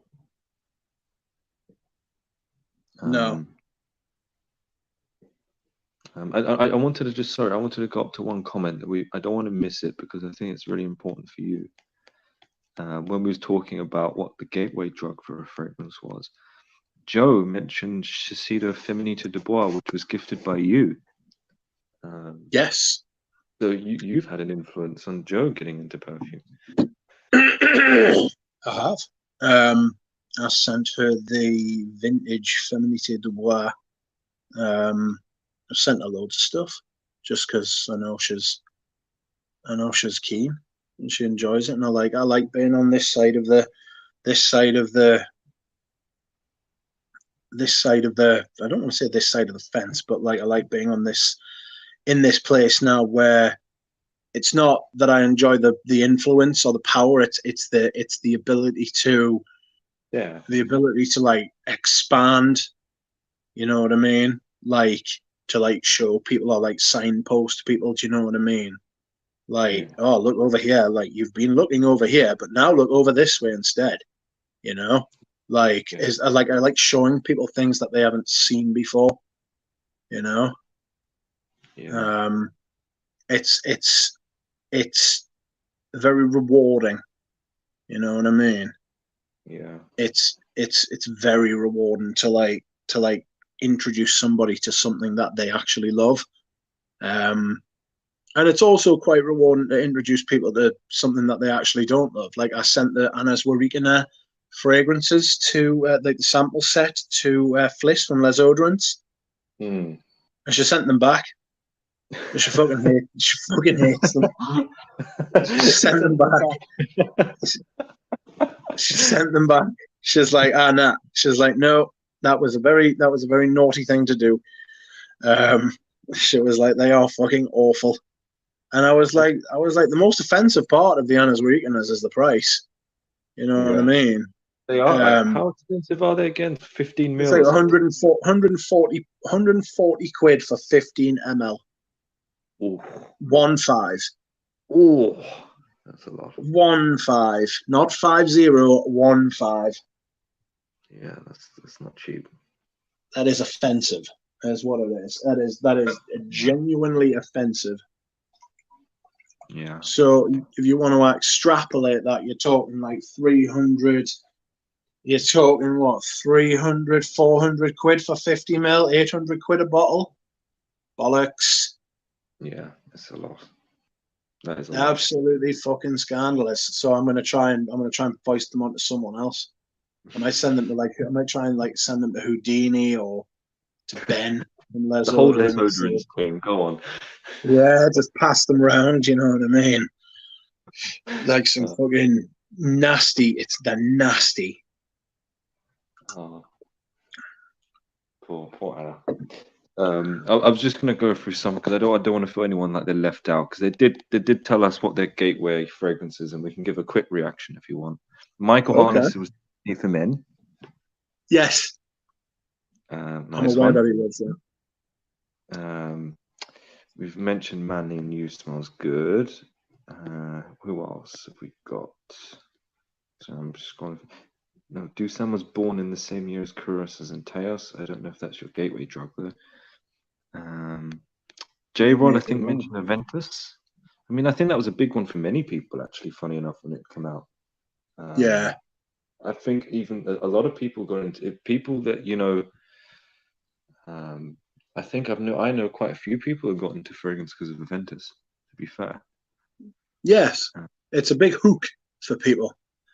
You know? Big hook. Ashley Bissett, Habit Rouge. Nope. There you go. EDT. My brother from another mother. Jonathan Diorham Intense. DHI. And a Histoire de Parfum sample set, I'm guessing that is. Do you know what? I've never managed to get into any of them. There was one of them that apparently smells a lot like Invasion Barbar, and I thought it was vastly inferior. Oh, is it 1725? I think it is. It's got the. It's one of the 17s.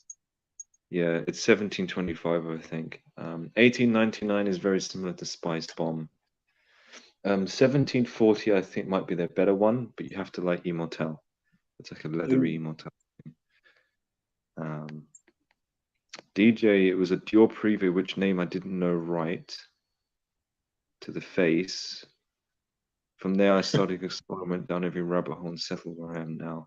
You've gone far and deep, DJ. Far and deep. Far and deep. Oh no. Far deep, it was Portrait of a Lady. Wait. I think a lot of people fell for Portrait of a Lady as well. Yeah, absolutely. I think Pan. everyone. Yeah, I think that's it. Sorry, I just wanted to make sure no one was left out. I know. Aren't you nice?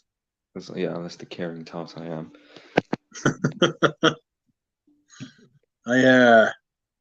That was a very intense and deep little stream chat we had there about fragrance, isn't it? It was because it was very real, you know, like you're recounting an emotional journey that you have been on with this thing that you love. So yes, it does feel intense. I feel like I've done something. I mean, it's been an hour and 40 minutes and it's flown by. You know, it's like it's. Oh, it's gone quick. It has. We are perfume lovers, intense, extreme. Hom for men. Yeah, we're hom for men. Oh, hom for tart. No, what would be the tart version? Hom for hom. Would be hom for hom. I like what you did there. Hom for hom is what you would be. Eugene says, does Rich own Aventus? I used to have 2 bottles. I sold them both, made a fortune. Doubled my money on them. Oh, you sold, talk about Les Odorants, you sold one to, what's his name? Dan, who then promptly sold it on again. Really? I remember seeing on Instagram, he sort of, like, within 2 days he must have got it, because he was proudly putting it up on his Instagram, and then he sold it. Yep. Sold it. He sold it on. Is Aventus like stock now? Like, you know, you buy and sell depending on the price. You know I think you can do, yeah. I think you can literally. I mean, it was the easy. I mean, I put that Aventus up I put that Aventus up and it was gone within 2 or 3 hours. The fastest one I ever sold was Mazzoni Woman. No, it wasn't Mazzoni Woman. No, was it? There was one fragrance I put up online, and it was this woman. It was Missoni Womo. I put it up online, and this woman, she bought it, and it had literally been. No, it wasn't. It was Michael Kors for Men. It was Michael Kors for Men. Somebody, I put it on eBay, right? I took the pictures, listed it, got in my car, like walked out the house, got in my car, drove down the hill, drove over a bridge, got a ping on my phone, and it had sold. And I was like, fuck. I was like, I've literally just left the house, right?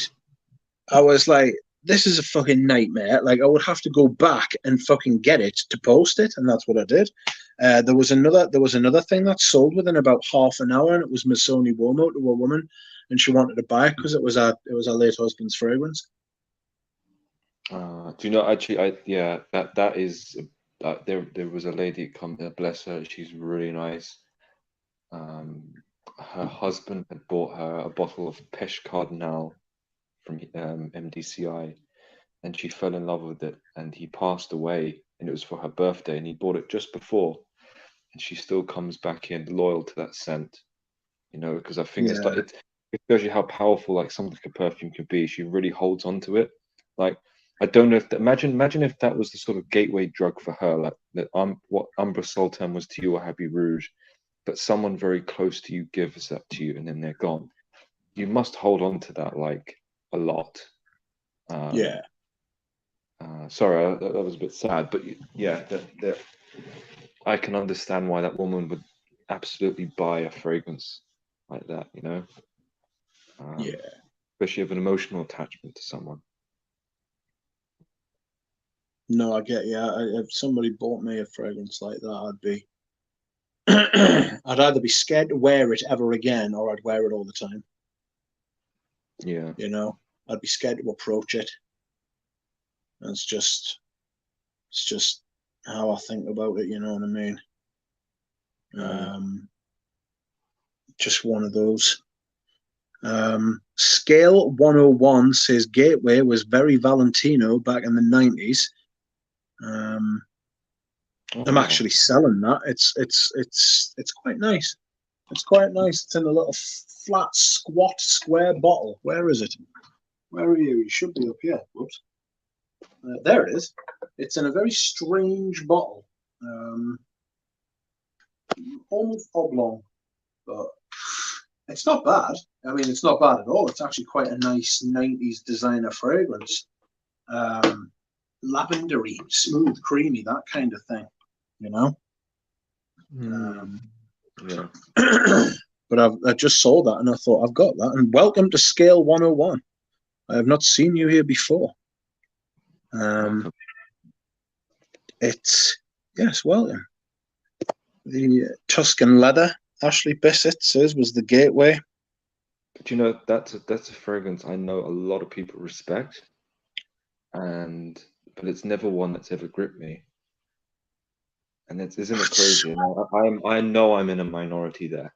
I know I am, and I'd probably be hated, but it's never gripped me, that fragrance.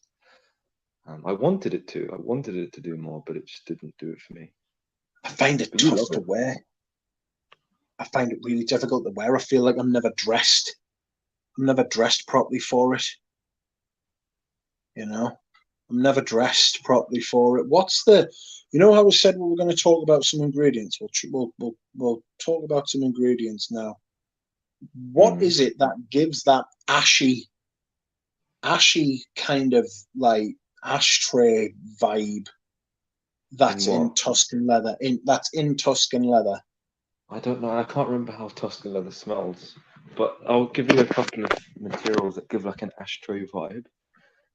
A natural material would be one called hydrocarboresin, which is like it's a burnt type of labdanum. I was going to say, it sounds like it's bad for the environment. Oh, it does, yeah.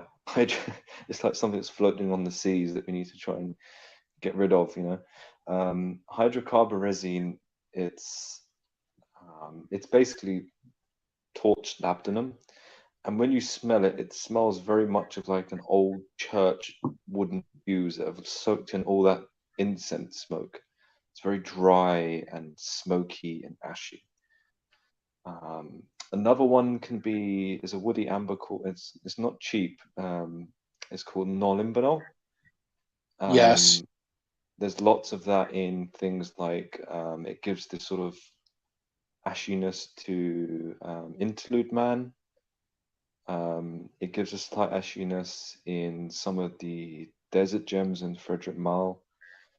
But it's more of a one-dimensional smokiness. It's not as rough. Another one for Tuscan leather as well is isobutaquinoline in all its forms. Isobutaquinoline is quite a rough, especially in the opening. It's got a very smokiness to it. It's a very smoky smelling material. It could be birch tar is another one that gives like a slight ashtray feel. But the thing is, birch tar is always really noticeable. You've smelt Hyde by Hiram Green. It's fucking awful. That is the best reference. If you smelt that, you kind of know what birch tar smells like. It's got that sort of fishy barbecue thing going on in the opening. So but another thing, actually, funny enough, it could be a combination. I don't know if it's Tuscan leather, but do you get it in things like tobacco oud, that ashtray smell? Say that again? That sort of, that ashy smell you're saying. Do you get it in tobacco Yes. oud? Yeah. Yeah. It could be a material called that tobacco material called tabanone. Yes, Because it's to me, definitely in there. yeah, because it's not. It's a weird material in the sense that even though it's called tabanone and it's used for tobacco accords, it's a very dry, papery note, almost ashy. It's like when you burn a newspaper smell. It's a very sort of smoky, ashy, papery, dry note, like extremely dry. It could be that as well. It could be many things, and it could be a mixture of things. I don't know exactly what it would be. I think tobacco's got something very smooth, like a patchouli, like that Tom Ford kind of patchouli. Um, Oh yeah. Patchouli kind of base in it. You know what I mean? It's very Yeah. Oh yeah. The Tom Fords, a lot of them are very patchouli heavy. Noir de yes. Noir is a big patchouli for me. It's a patchouli, with a bit of a sort of an amber. But when I first ever smelt Noir de Noir, and that's after I've smelt materials, bearing in mind, I was like, wow, patchouli. Yeah, I mean, Black Orchid, which is I think one of their best sellers overall, that's a patchouli fragrance. And I think I've said before, like Black Orchid contains no musks.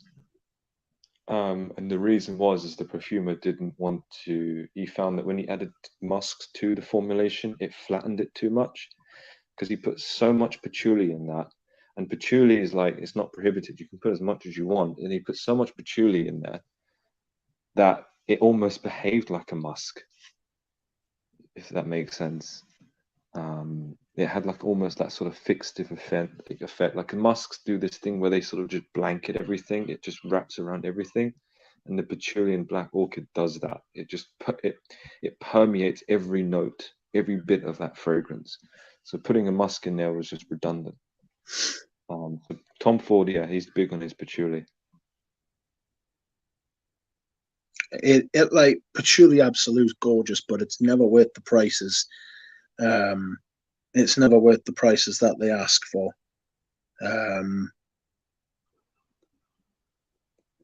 Yeah, it's beautiful as a. yeah. Do you know what? Sorry, I'm just smelling. I still reek of Nuit de Bakelite, and it's been exactly 12 hours since I've put it on. Outrageous. You have It's a sample somewhere, don't you? sorry. Did I give you a sample? Have you got it somewhere? I have got a sample somewhere. I remember it. It's one of the only tuberoses I ever liked. Do you know, Yeah. do you know what? I forget this is a tuberose fragrance. it doesn't for me smell like a tuberose at all. And you're right. You know, you said if we thought you got like an irisy thing, I get like a carrot seed thing in there as well. Um, it's huge.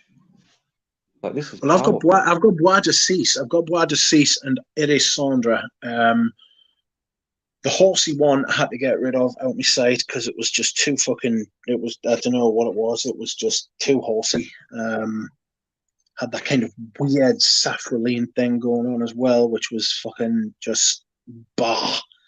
And then what else? The There's the oh Eau de god, Cyril, which Eau de is as Sorel well. was too sweet, Yeah, it is. far too sweet. Um, there was a couple of other ones that I just wasn't asked about. There was Nuit de Velours. Baccarat.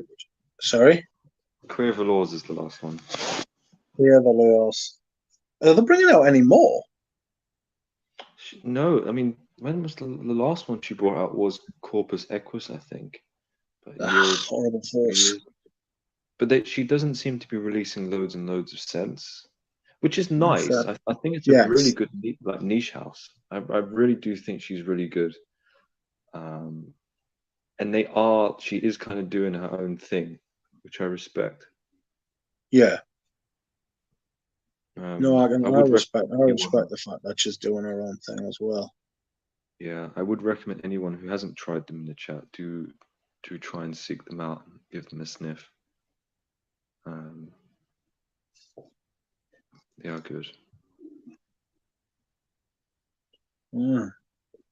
Oh gosh, what other Right, materials should I ask you about, Jura Rose? Tell me about Champaca, because I've got a bottle of Champaca Absolute here for you. you asked me last stream about Champaca. Did I? Yeah, it was the first one you asked me about. Oh, sorry. Literally, and then you started proceeding to spray it and make me jealous. But What should I ask you about? Did I ask you about vetiver? you did. I think I could. I remember saying that I might talk a little about musks Yes. if anyone's interested. Tell I us mean, about Lim Musk. And Margin Noir wants to hear about Ylang Ylangs. Talk about that first, and then tell us about Musks. ylang ylang.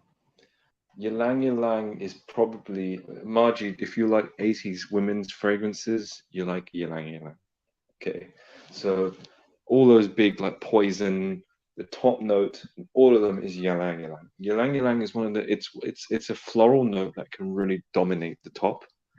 So you know, like if you ever smelled those 80s women's fragrances, or even some modern ones, and you get hit with like a flowery smell, it's usually Ylang Ylang. One, because it's cheap.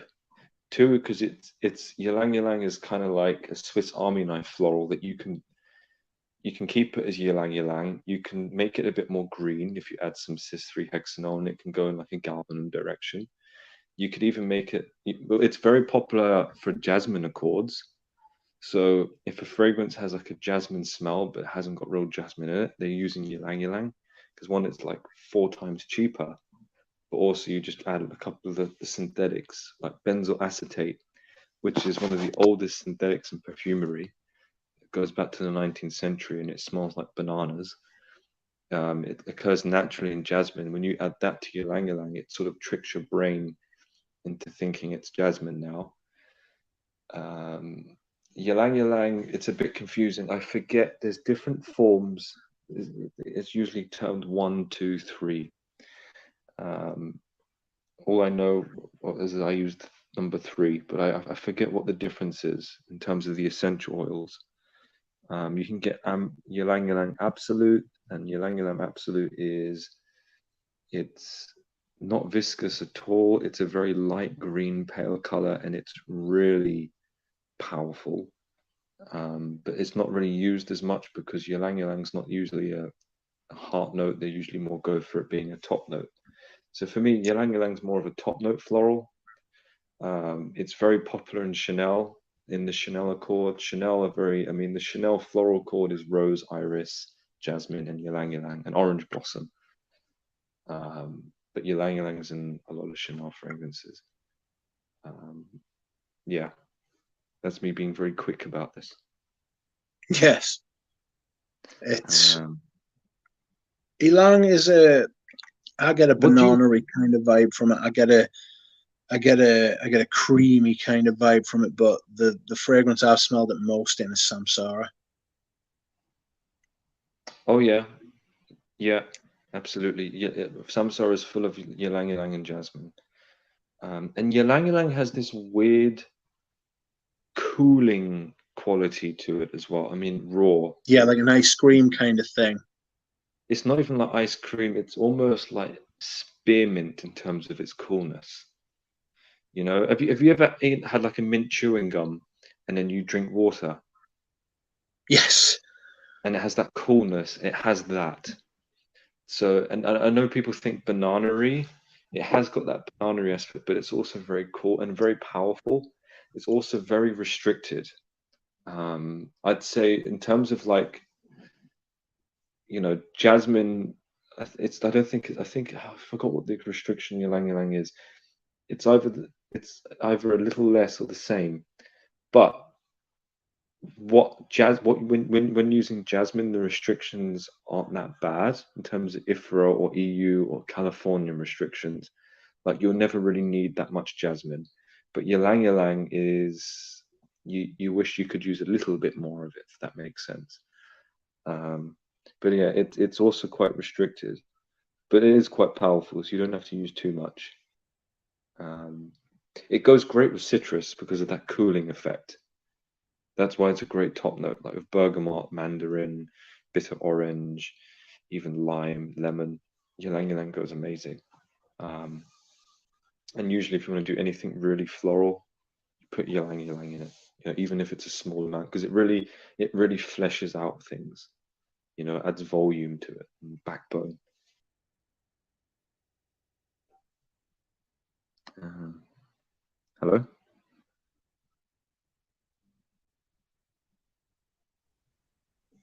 Hi. Sorry, I muted my fucking microphone there. Do you know Um, what I was thinking? I actually thought like I'd gone dead in the stream and I was talking to myself for 5 minutes. no. Um, I was just like sitting here, sitting here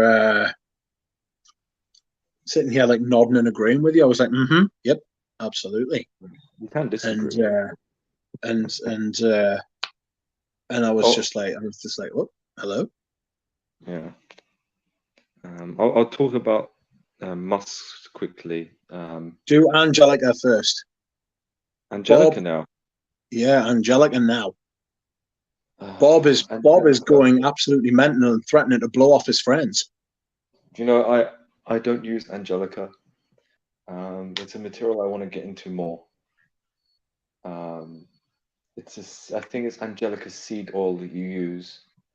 I have smelt it. It's extremely powerful and green, and a bit like Divana. I mean, it's strong. It can go all the way down into the base note. It's for me. It's more of a fleshy note, green note compared to galbanum. But as I said, galbanum is not actually from the plant or a seed. It's a resin like benzoin or styrac. So they're actually, they're two kind of different green notes. And talking about Angelica, there's actually a shite load of it in this New Eat the Baker light. A lot. Like if you want to have like an Angelica fragrance, New Eat the Baker light is a good one. Angelica in You Eat the Back of Light. How is Angelica similar to oh fuck me, Immortel? No, no, Okay. Immortel is completely. Do you know Immortel that's a really weird.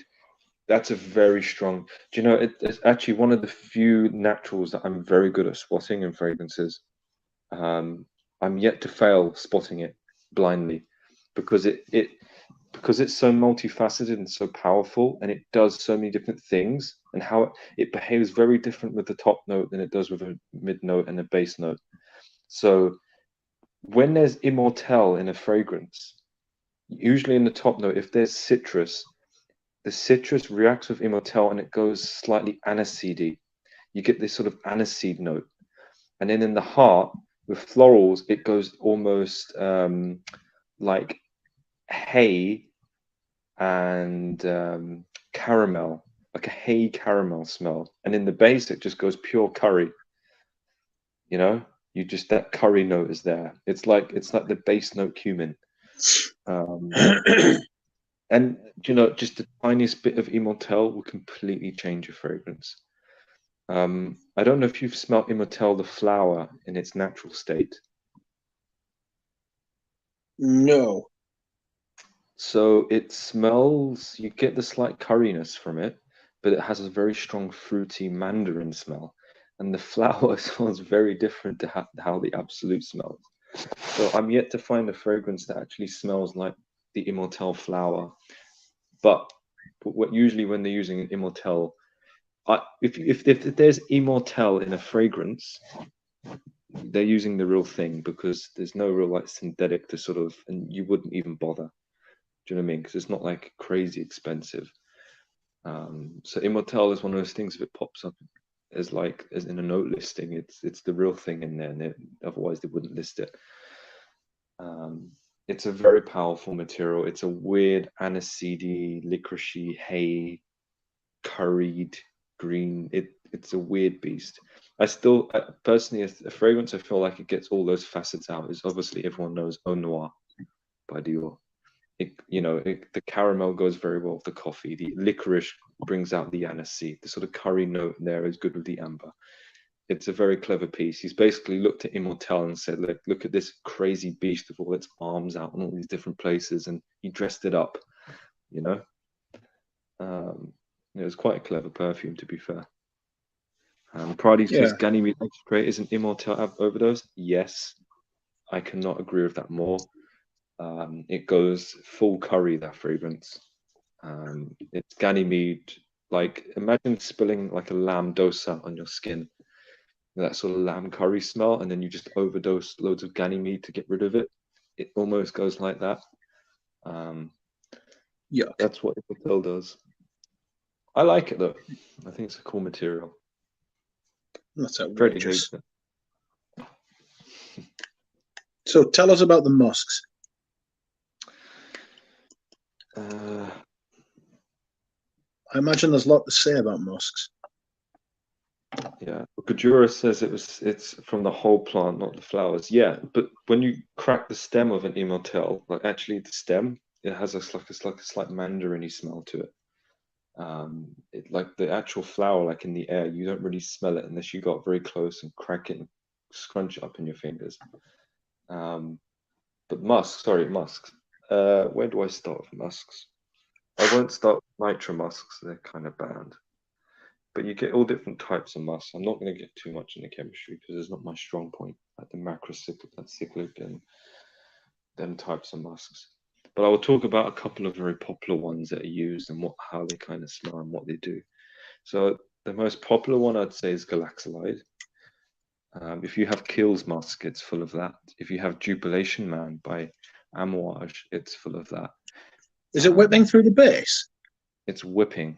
It's whipping with all the sexual tension that you can do with a whip. It's there. It's a very, I wouldn't say it's a bland, it's quite a strong musk. But it's like a lot of people, I mean, I'm not the first to say this, it's not a musk that has a very strong personality in any direction. Like it doesn't smell too floral, it doesn't smell too laundry musk type. I mean, it's in a lot of laundry musk. That's another thing I should say. Like I remember met someone I was sitting next to someone, they just must have washed their clothes, and I could just smell Galaxolide. It was reeking off the clothes because you can just really smell it. Now musks, when you first smell musk, they all smell the same. But the longer you're with them, all their personalities come out and they become more and more different, They're all shades of grey, as I put them. Like Chanel use a lot of what's a musk called ethylene brassylate. Ethylene brassylate is a more floral musk, which makes sense for Chanel perfumes because they're very floral perfumes. So it just supports that floral feeling.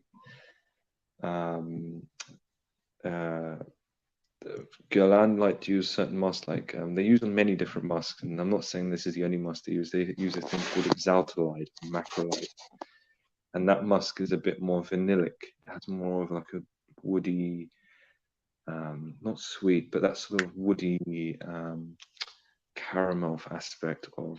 Now I'm exaggerating here. Like if you smell these musks, you might think, oh, they all smell the same, if that makes sense.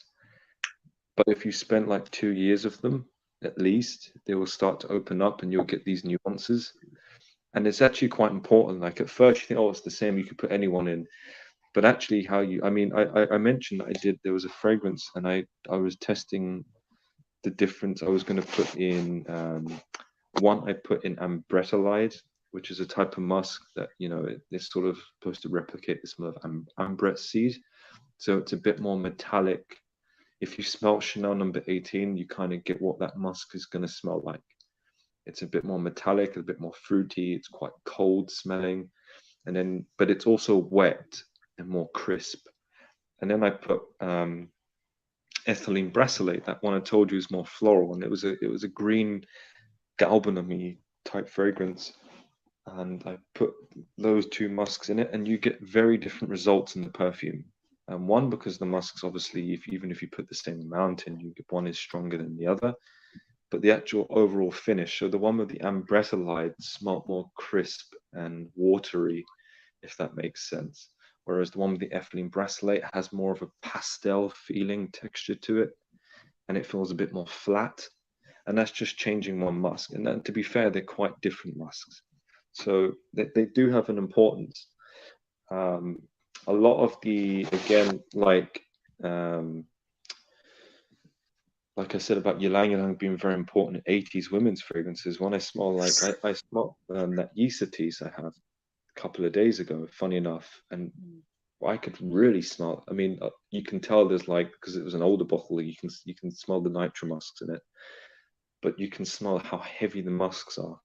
Like they really do support floral perfumes, and they also act as a way of just how can I put it? One, if you want to make a finished smelling fragrance, you want to know how to use the musks and how to dose them, because it can really sort of smoothen the rough corners of a fragrance. Two, you don't always need them. As I said, like the Tom Ford Black Orchid story, where the perfumer realized that he didn't need any musk in that fragrance. Or some perfumers decide to just leave it out on purpose. But what usually the ones that do leave it out, it's because usually it has a way of homogenizing things. It has a way of, as I said, how the patchouli and black orchid sort of permeates in all the notes, all the spaces, and musk can do the same. It sort of fills in a lot of gaps. It can sort of shape notes and merge them together and just bring things together. And also it's a fixative, it helps fragrances last a bit longer. They come in different forms, like galaxolide is really gloopy, sticky, when it's neat. Then you got like tonalid musk, which is like powdery, it's like semi-solid, semi-powder material. It sort of clumps together. And that's actually a very powerful musk. Tonalid is used a lot by Frederic Malle. Like geranium Portmonsieur has a lot of it. That sort of musky background, but it works amazing in that scent because that sort of geranium, peppermint, powdery texture of the fragrance. Tonalid just works in it. It has that waxy feeling. Vetiver Extraordinaire has it too. So yeah, DJ saying ambretolide is expensive. It is many. There's many. Funny enough, what's his name? Edmond Rudnitska had a form of Eau Sauvage that he only made for himself, and he put ambretolide into it. So I think he wanted to put it into the original fragrance for Dior, but they said no, that's going to be too expensive. But he kept that version for himself. So yeah, ambretolide is very expensive. Ambret seed, as I keep saying, is even more expensive. That stuff is ridiculously expensive. It makes jasmine and rose seem cheap. Why? Like it's like blackcurrant butter. So these things is very labor intensive to try, and you have to go around picking the little seeds, and there's not that much of a yield. And then when it's more labor involved, smaller yields, less people producing it, because there's not really a market as much for ambret seed. One, because it's expensive until someone makes a mass scale one where they can make it cheaper, but there's no demand for that. it's just very labor intensive. Blackcurrant bud absolute, that used to be in Portrait of a Lady used to have blackcurrant bud, but it doesn't have any more. They took that out because it's very expensive, because you have to go around and pick by hand each bud on the blackcurrant tree, and it's a very small yield. It's very labor intensive. You can only do it in a certain time of the year, so it's going to drive the cost up. That's why, I mean, rose is not cheap, but it's relatively cheap compared to many of the other naturals you can buy. Yeah. These synthetics that are more expensive than rose, you know, like muscanone is a very expensive musk. Actually, my favorite musk, if you used to ask me what my favorite musk is, it's muscanone, which is a Firminish musk, and it's a lovely material. It's a very warm, a bit more animalic. It to me it smells like, you know, when you hug someone and they're not wearing perfume, but they have that skin smell, that sort of warm skin. It has that. It's such a warm musk. I love the stuff, but it's expensive. So Yeah. Galaxy, for example, is very cheap and they can go very expensive. And I know there's many people here know that some of the synthetics can be more expensive than naturals. You know, like orris butter. Iris is very expensive, but the irones can be very expensive. Carrot seed is not cheap. You know, even a synthetic iris note is not cheap.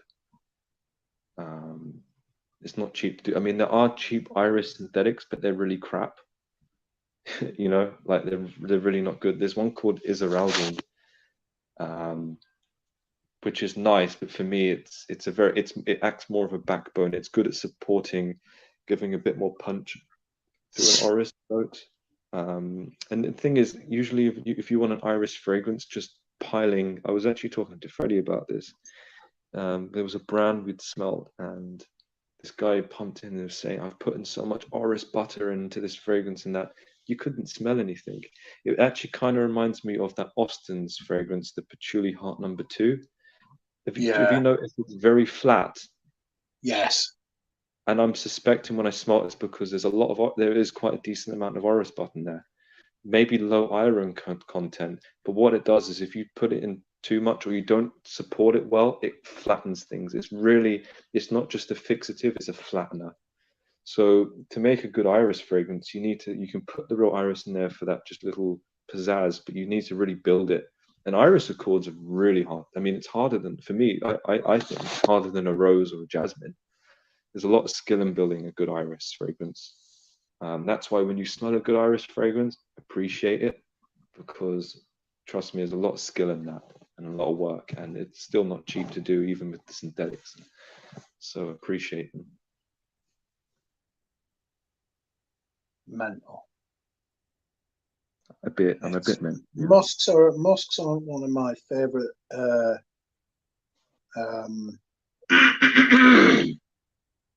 Aren't one of my favorite notes. I think mainly because I don't understand them. They're very complicated. Oh, they are, yeah. And if I showed you loads of musks, you will smell it. It's not like you. I mean, some people can. That's another thing. Some people are anosmic to them. I was anosmic to one musk called Zenolide, which is like one with a fruity red berry top note effect. But I can smell it now. Originally, when I smelled it, I was getting nothing, literally nothing. It took me about a year to smell it. And I think that's where the skill of a perfumer is really understanding how to use them and where to fit them. And you know, it can come sometimes from trial and error.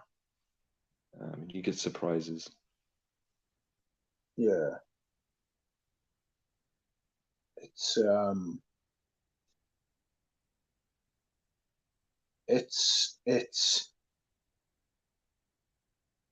surprising for me. It's surprising for me, musks. That like it's one thing I've never. It's the same with oud.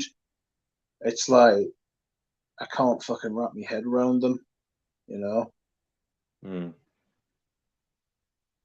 Well, for me, you know, I said like if I smell like these modern oud like designers, I don't smell like, you know, people say, oh, that smells like a rose oud.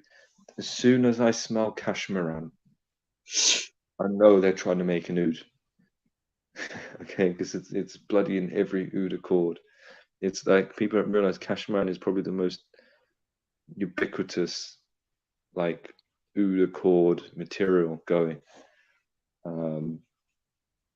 Like it's always used, and I kind of don't know why, if that makes sense. I don't know why they chose that material to be the material that they build an oud accord with, because for me, I don't really get the connection. I don't know if anyone else in the chat smelt cashmeran and what they would think if they've smelt ouds in cashmeran, why they think companies or accords would choose to use that material, or is it just the fact that it works well with it? I really don't understand it. I don't understand why the insistence of using lots of cashmeran. Originally, it was used for florals, like not angel. What's the other? Alien. Thierry Mugler Alien. That has a lot of cashmeran in it. That's a cashmeran bomb. But that's not an oud. I don't like cashmeran. I feel like cashmeran's a fucking, I don't know. I feel like it's cheating. You know what I mean? Yeah. What does cashmeran? What in your head do you think it smells like? In my head, it feels like it smells smooth. Like slightly woolly. I know cashmere sweater, cashmeran, fucking. It smells like silky, smooth, like that kind of thing. Okay. What if A I little bit told you warm. warm? So Yeah. for me, when I first smelled cashmeran, I smelled a wet stone. Just think That's a weird. wet stone. An outdoor sort of grey, smooth, pebbly stone thing, wet. That sort of smell is what I always get from cashmeran. And it's strong, like it's powerful material, like it really pokes its head up. And I know people keep saying warm, and you saying you think it's warm, and I think it's one of those materials I think would shock people kind of when they smell it. That it's not as warm as people. For me, it's quite cold. A bit like how ambretolite is. But yeah, it's like a damp, wet stone smell. I've never smelled it and got the connection to like cashmere or wool. Now, I always thought it was going to be like this warm, sort of fuzzy, woolly smell. Yeah, but it's a really sort of cold, wet, stony sort of thing. And actually, I think it's one of those materials that could easily get mistaken for a musk, if that makes sense. Is Yeah. it a musk? But yeah, it's very musk-like. Yeah. Probably said it's like hugging someone early in the morning. Oh, that's weird. Maybe camping and sleeping outside. Yeah, so that's a little briefing on musks. A little briefing on musks. What should I ask you about next? What material should I ask you about next? Let me think as well. Lemon. Lemon. Lemon. Do you know what? Okay, lemon's one of those. It's one of those citruses. It's one of those citruses I didn't realize was so important, especially in classic men's fragrances. So, Eau Sauvage is all about the lemon. Your beloved Pavarotti Pour Homme is all about the lemon. It has got lemon in it. Habit Rouge, all about the lemon. I, in a weird, this is going to sound outrageous. From a lot of, especially the classic men's fragrances I'm smelling, it pops its head up more than bergamot. I know bergamot is seen as like the most popular citrus, but lemon for me really is like, I'm thinking it's very important. To the point, like even Heritage by Guerlain, lemon. Lemon has a very, even if you can't distinguish it being as lemon, it has a really interesting citrusy backbone effect in the opening, and really sort of, it really structures how the fragrance first reaches your nose, even if it's all about tarragon and basil, bergamot, mandarin. Just a bit of lemon in there sort of helps round things out and makes it smell a bit more polished. In terms of actual lemon oil, I have normal lemon essential oil CO2, but I've also got one that's been distilled 10 times. So it's like a really sort of pure lemon smell. It's really nice. It's really zesty. I'm surprised there was anything left. How the fuck do you distill something 10 times and get left with anything? What do they do with the other fucking, the other, like, the bits left? I don't From, know, like, but the other 9 distillations. But it's a really sort of pure lemon smell. And funny enough, lemon essential oil, I mean, I think it's, you can probably, no, I wouldn't buy a cheap one because they're really bad. But even a very good lemon essential oil has, I tell you what lemon always screams out for me to use it for is if I was ever to make a weed accord, that smell of marijuana in the air. Do you know when people are smoking the marijuana in the air? That very distinct smell. Lemon has some of that in it. I'd say if I was to try, if my brain has been really thinking about marijuana accord in the sense that there's like a garlicky thing going on in there, an onion, a green, a slightly fishy and lemony thing. It's like a weird, like, and I haven't smelt many fragrances that actually nail that smell. I don't know if you have. There is not a single fragrance I have ever smelled that smells like weed. It's got anywhere near it. I've never smelled a single perfume that has got anywhere near the smell of weed. Yeah. I don't think you'd want to make a perfume. I mean, I think it'd be like even a candle, you're pushing it. You know what I mean? I've smelled ones that smell a bit like hashish. Not black Afghan, though. Hashish. I've never, yeah, black Afghan has never had that hashish smell for me. No, not even close. Like, it's just like a weird cheesy sandalwood amber thing. I'm not really a big fan of black Afghan. No, I don't like that fragrance, and I know someone very close to me wears it, and I'm like, but yeah, I mean lemon. Sorry, back to lemon. Lemon is a very important ingredient.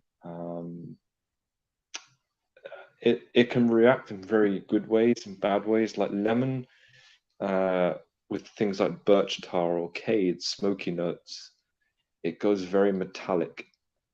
It can go very metallic. And I don't like that. I've smelled a couple of fragrances. Actually, there's a new amouage called Search. You know that one? Have you heard of it? no. I got to smell someone, the company sent samples, and it has a sort of cade birch tarry thing with lemon, and it has this very distinct metallic, almost numbing, like licking a battery. Yeah. Type note to it. If that makes any sense, I don't know if it does, but it gives that impression. But lemon, yeah, I mean it's a very important note. I think even you, I know you don't like lemon maybe being overtly noticeable, but there's definitely fragrances you like have it in it, and they wouldn't be as have it in it if that makes sense. Yeah. Like Pavarotti without lemon, I don't think you'd like the fragrance. No, I would agree. So it can work. Okay, hold on a second. We'll do one last note. Manly Scent asked for ambergris. Ambergris. So obviously we all know that the most important synthetic, well, there's many synthetics for it, and semi-synthetics. So you got natural ambergris. I know this is going to sound really sad, but I go for a lot of beach walks in Ireland, hoping to stumble upon some. I mean, I'm in the best place technically,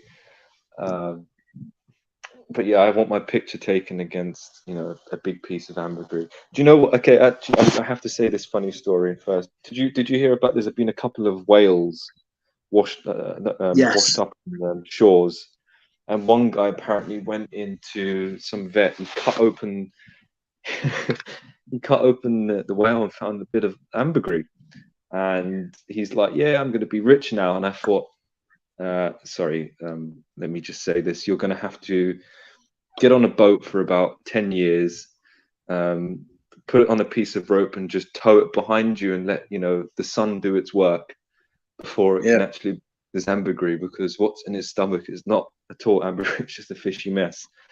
Yes. So yeah, so dead whales aren't the best place to look for ambergris. No. The longer, I mean, funny enough, we don't fully understand all the chemistry behind how ambergris works, how long it takes. And I mean, it washes up on our shores at different, like, obviously it starts off blacky brown, and it goes to a gray, and then progressively more white as it's oxidized. The sun rays are hitting it. There's many chemical reactions inside.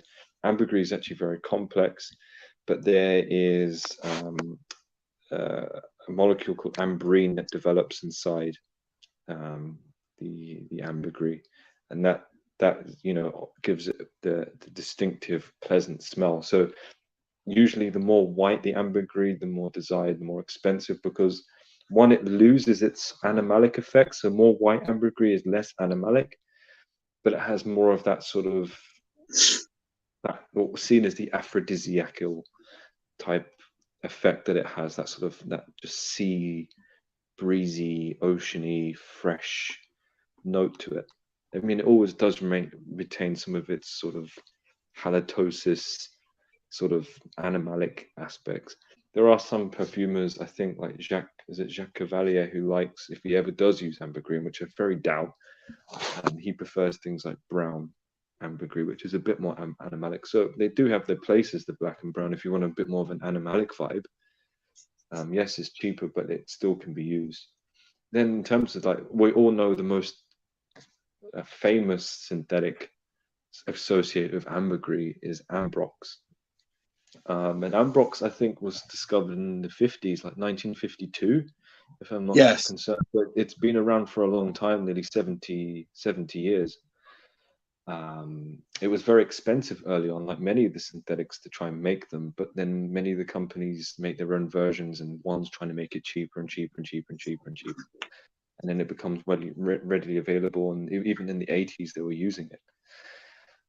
And I would say even in the 60s or 50s, some fragrances, I don't know which ones, probably could have traces of it in there as a very expensive ingredient, kind of like how Eau Sauvage had a very small amount of Hedione, and now we go crazy with Hedione. But there are many different types of ambrox. Different companies have their own versions.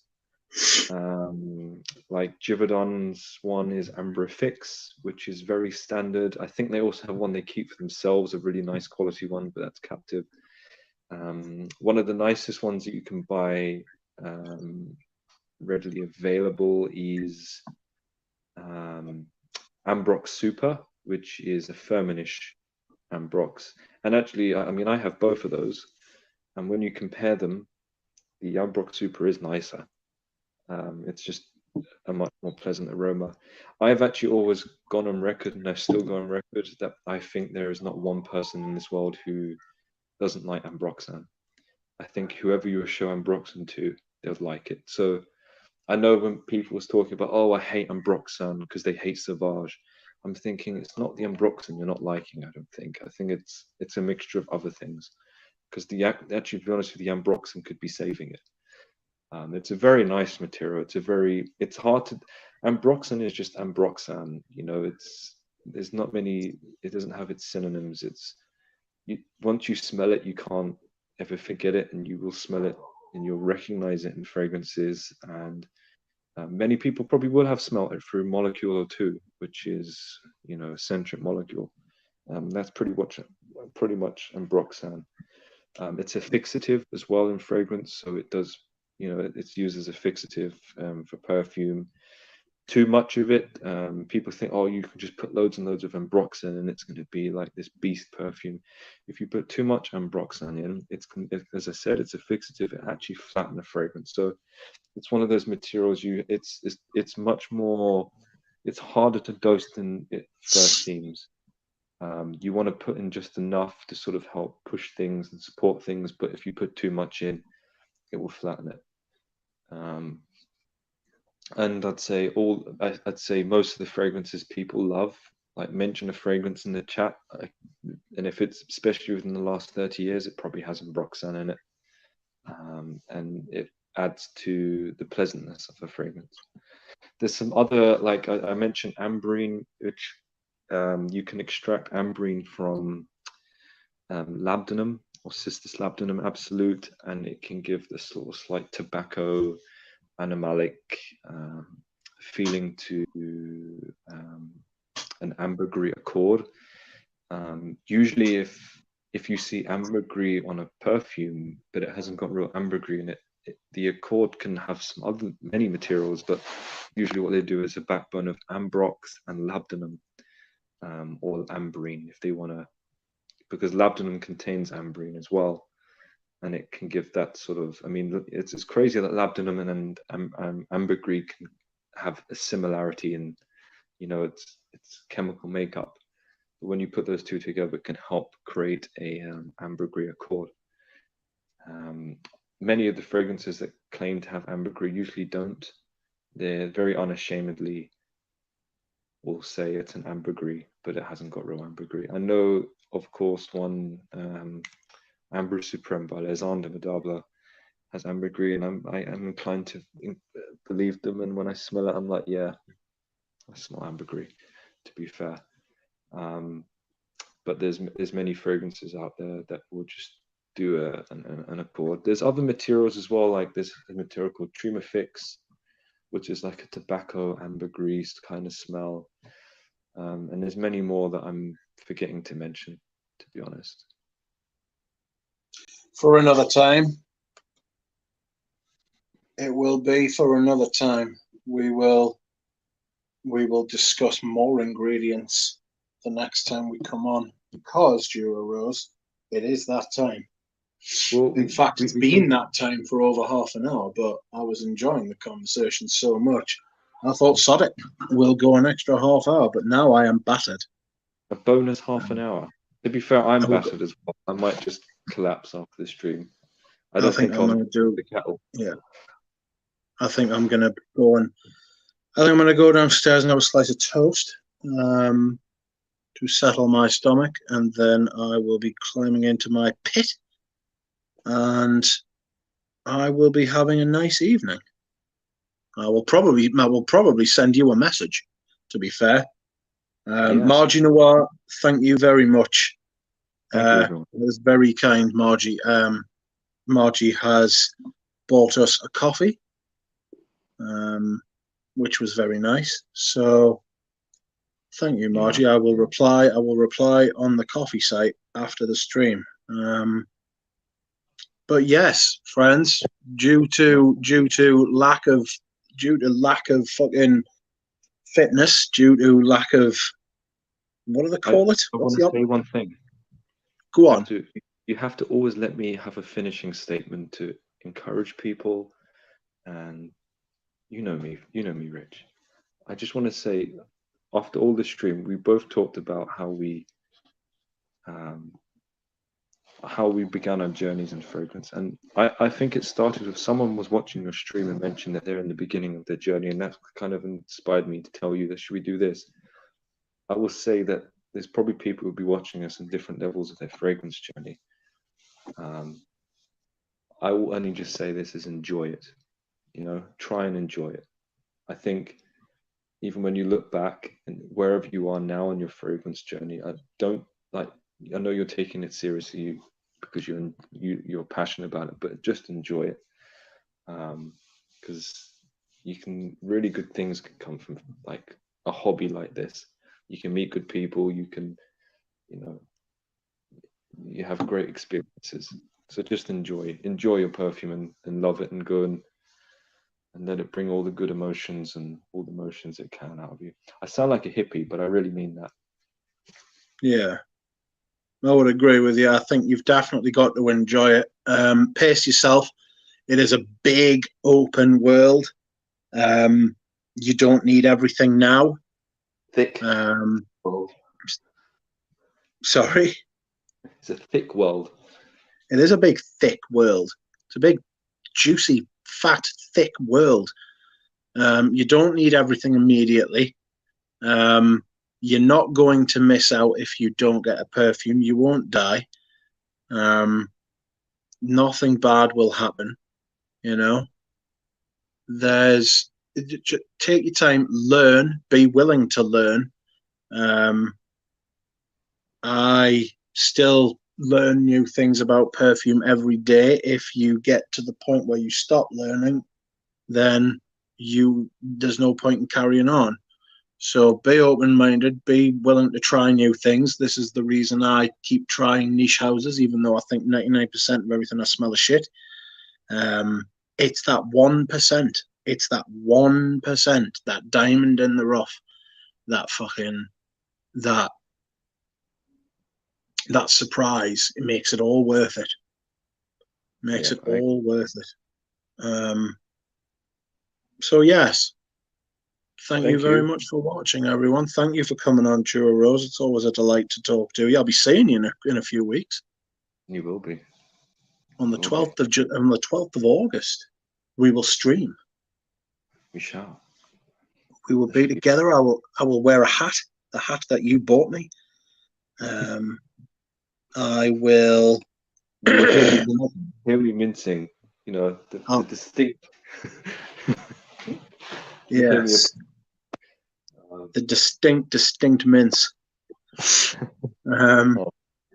No, thank you, everyone. Thank you for listening. Thank you, Rich, for having me on.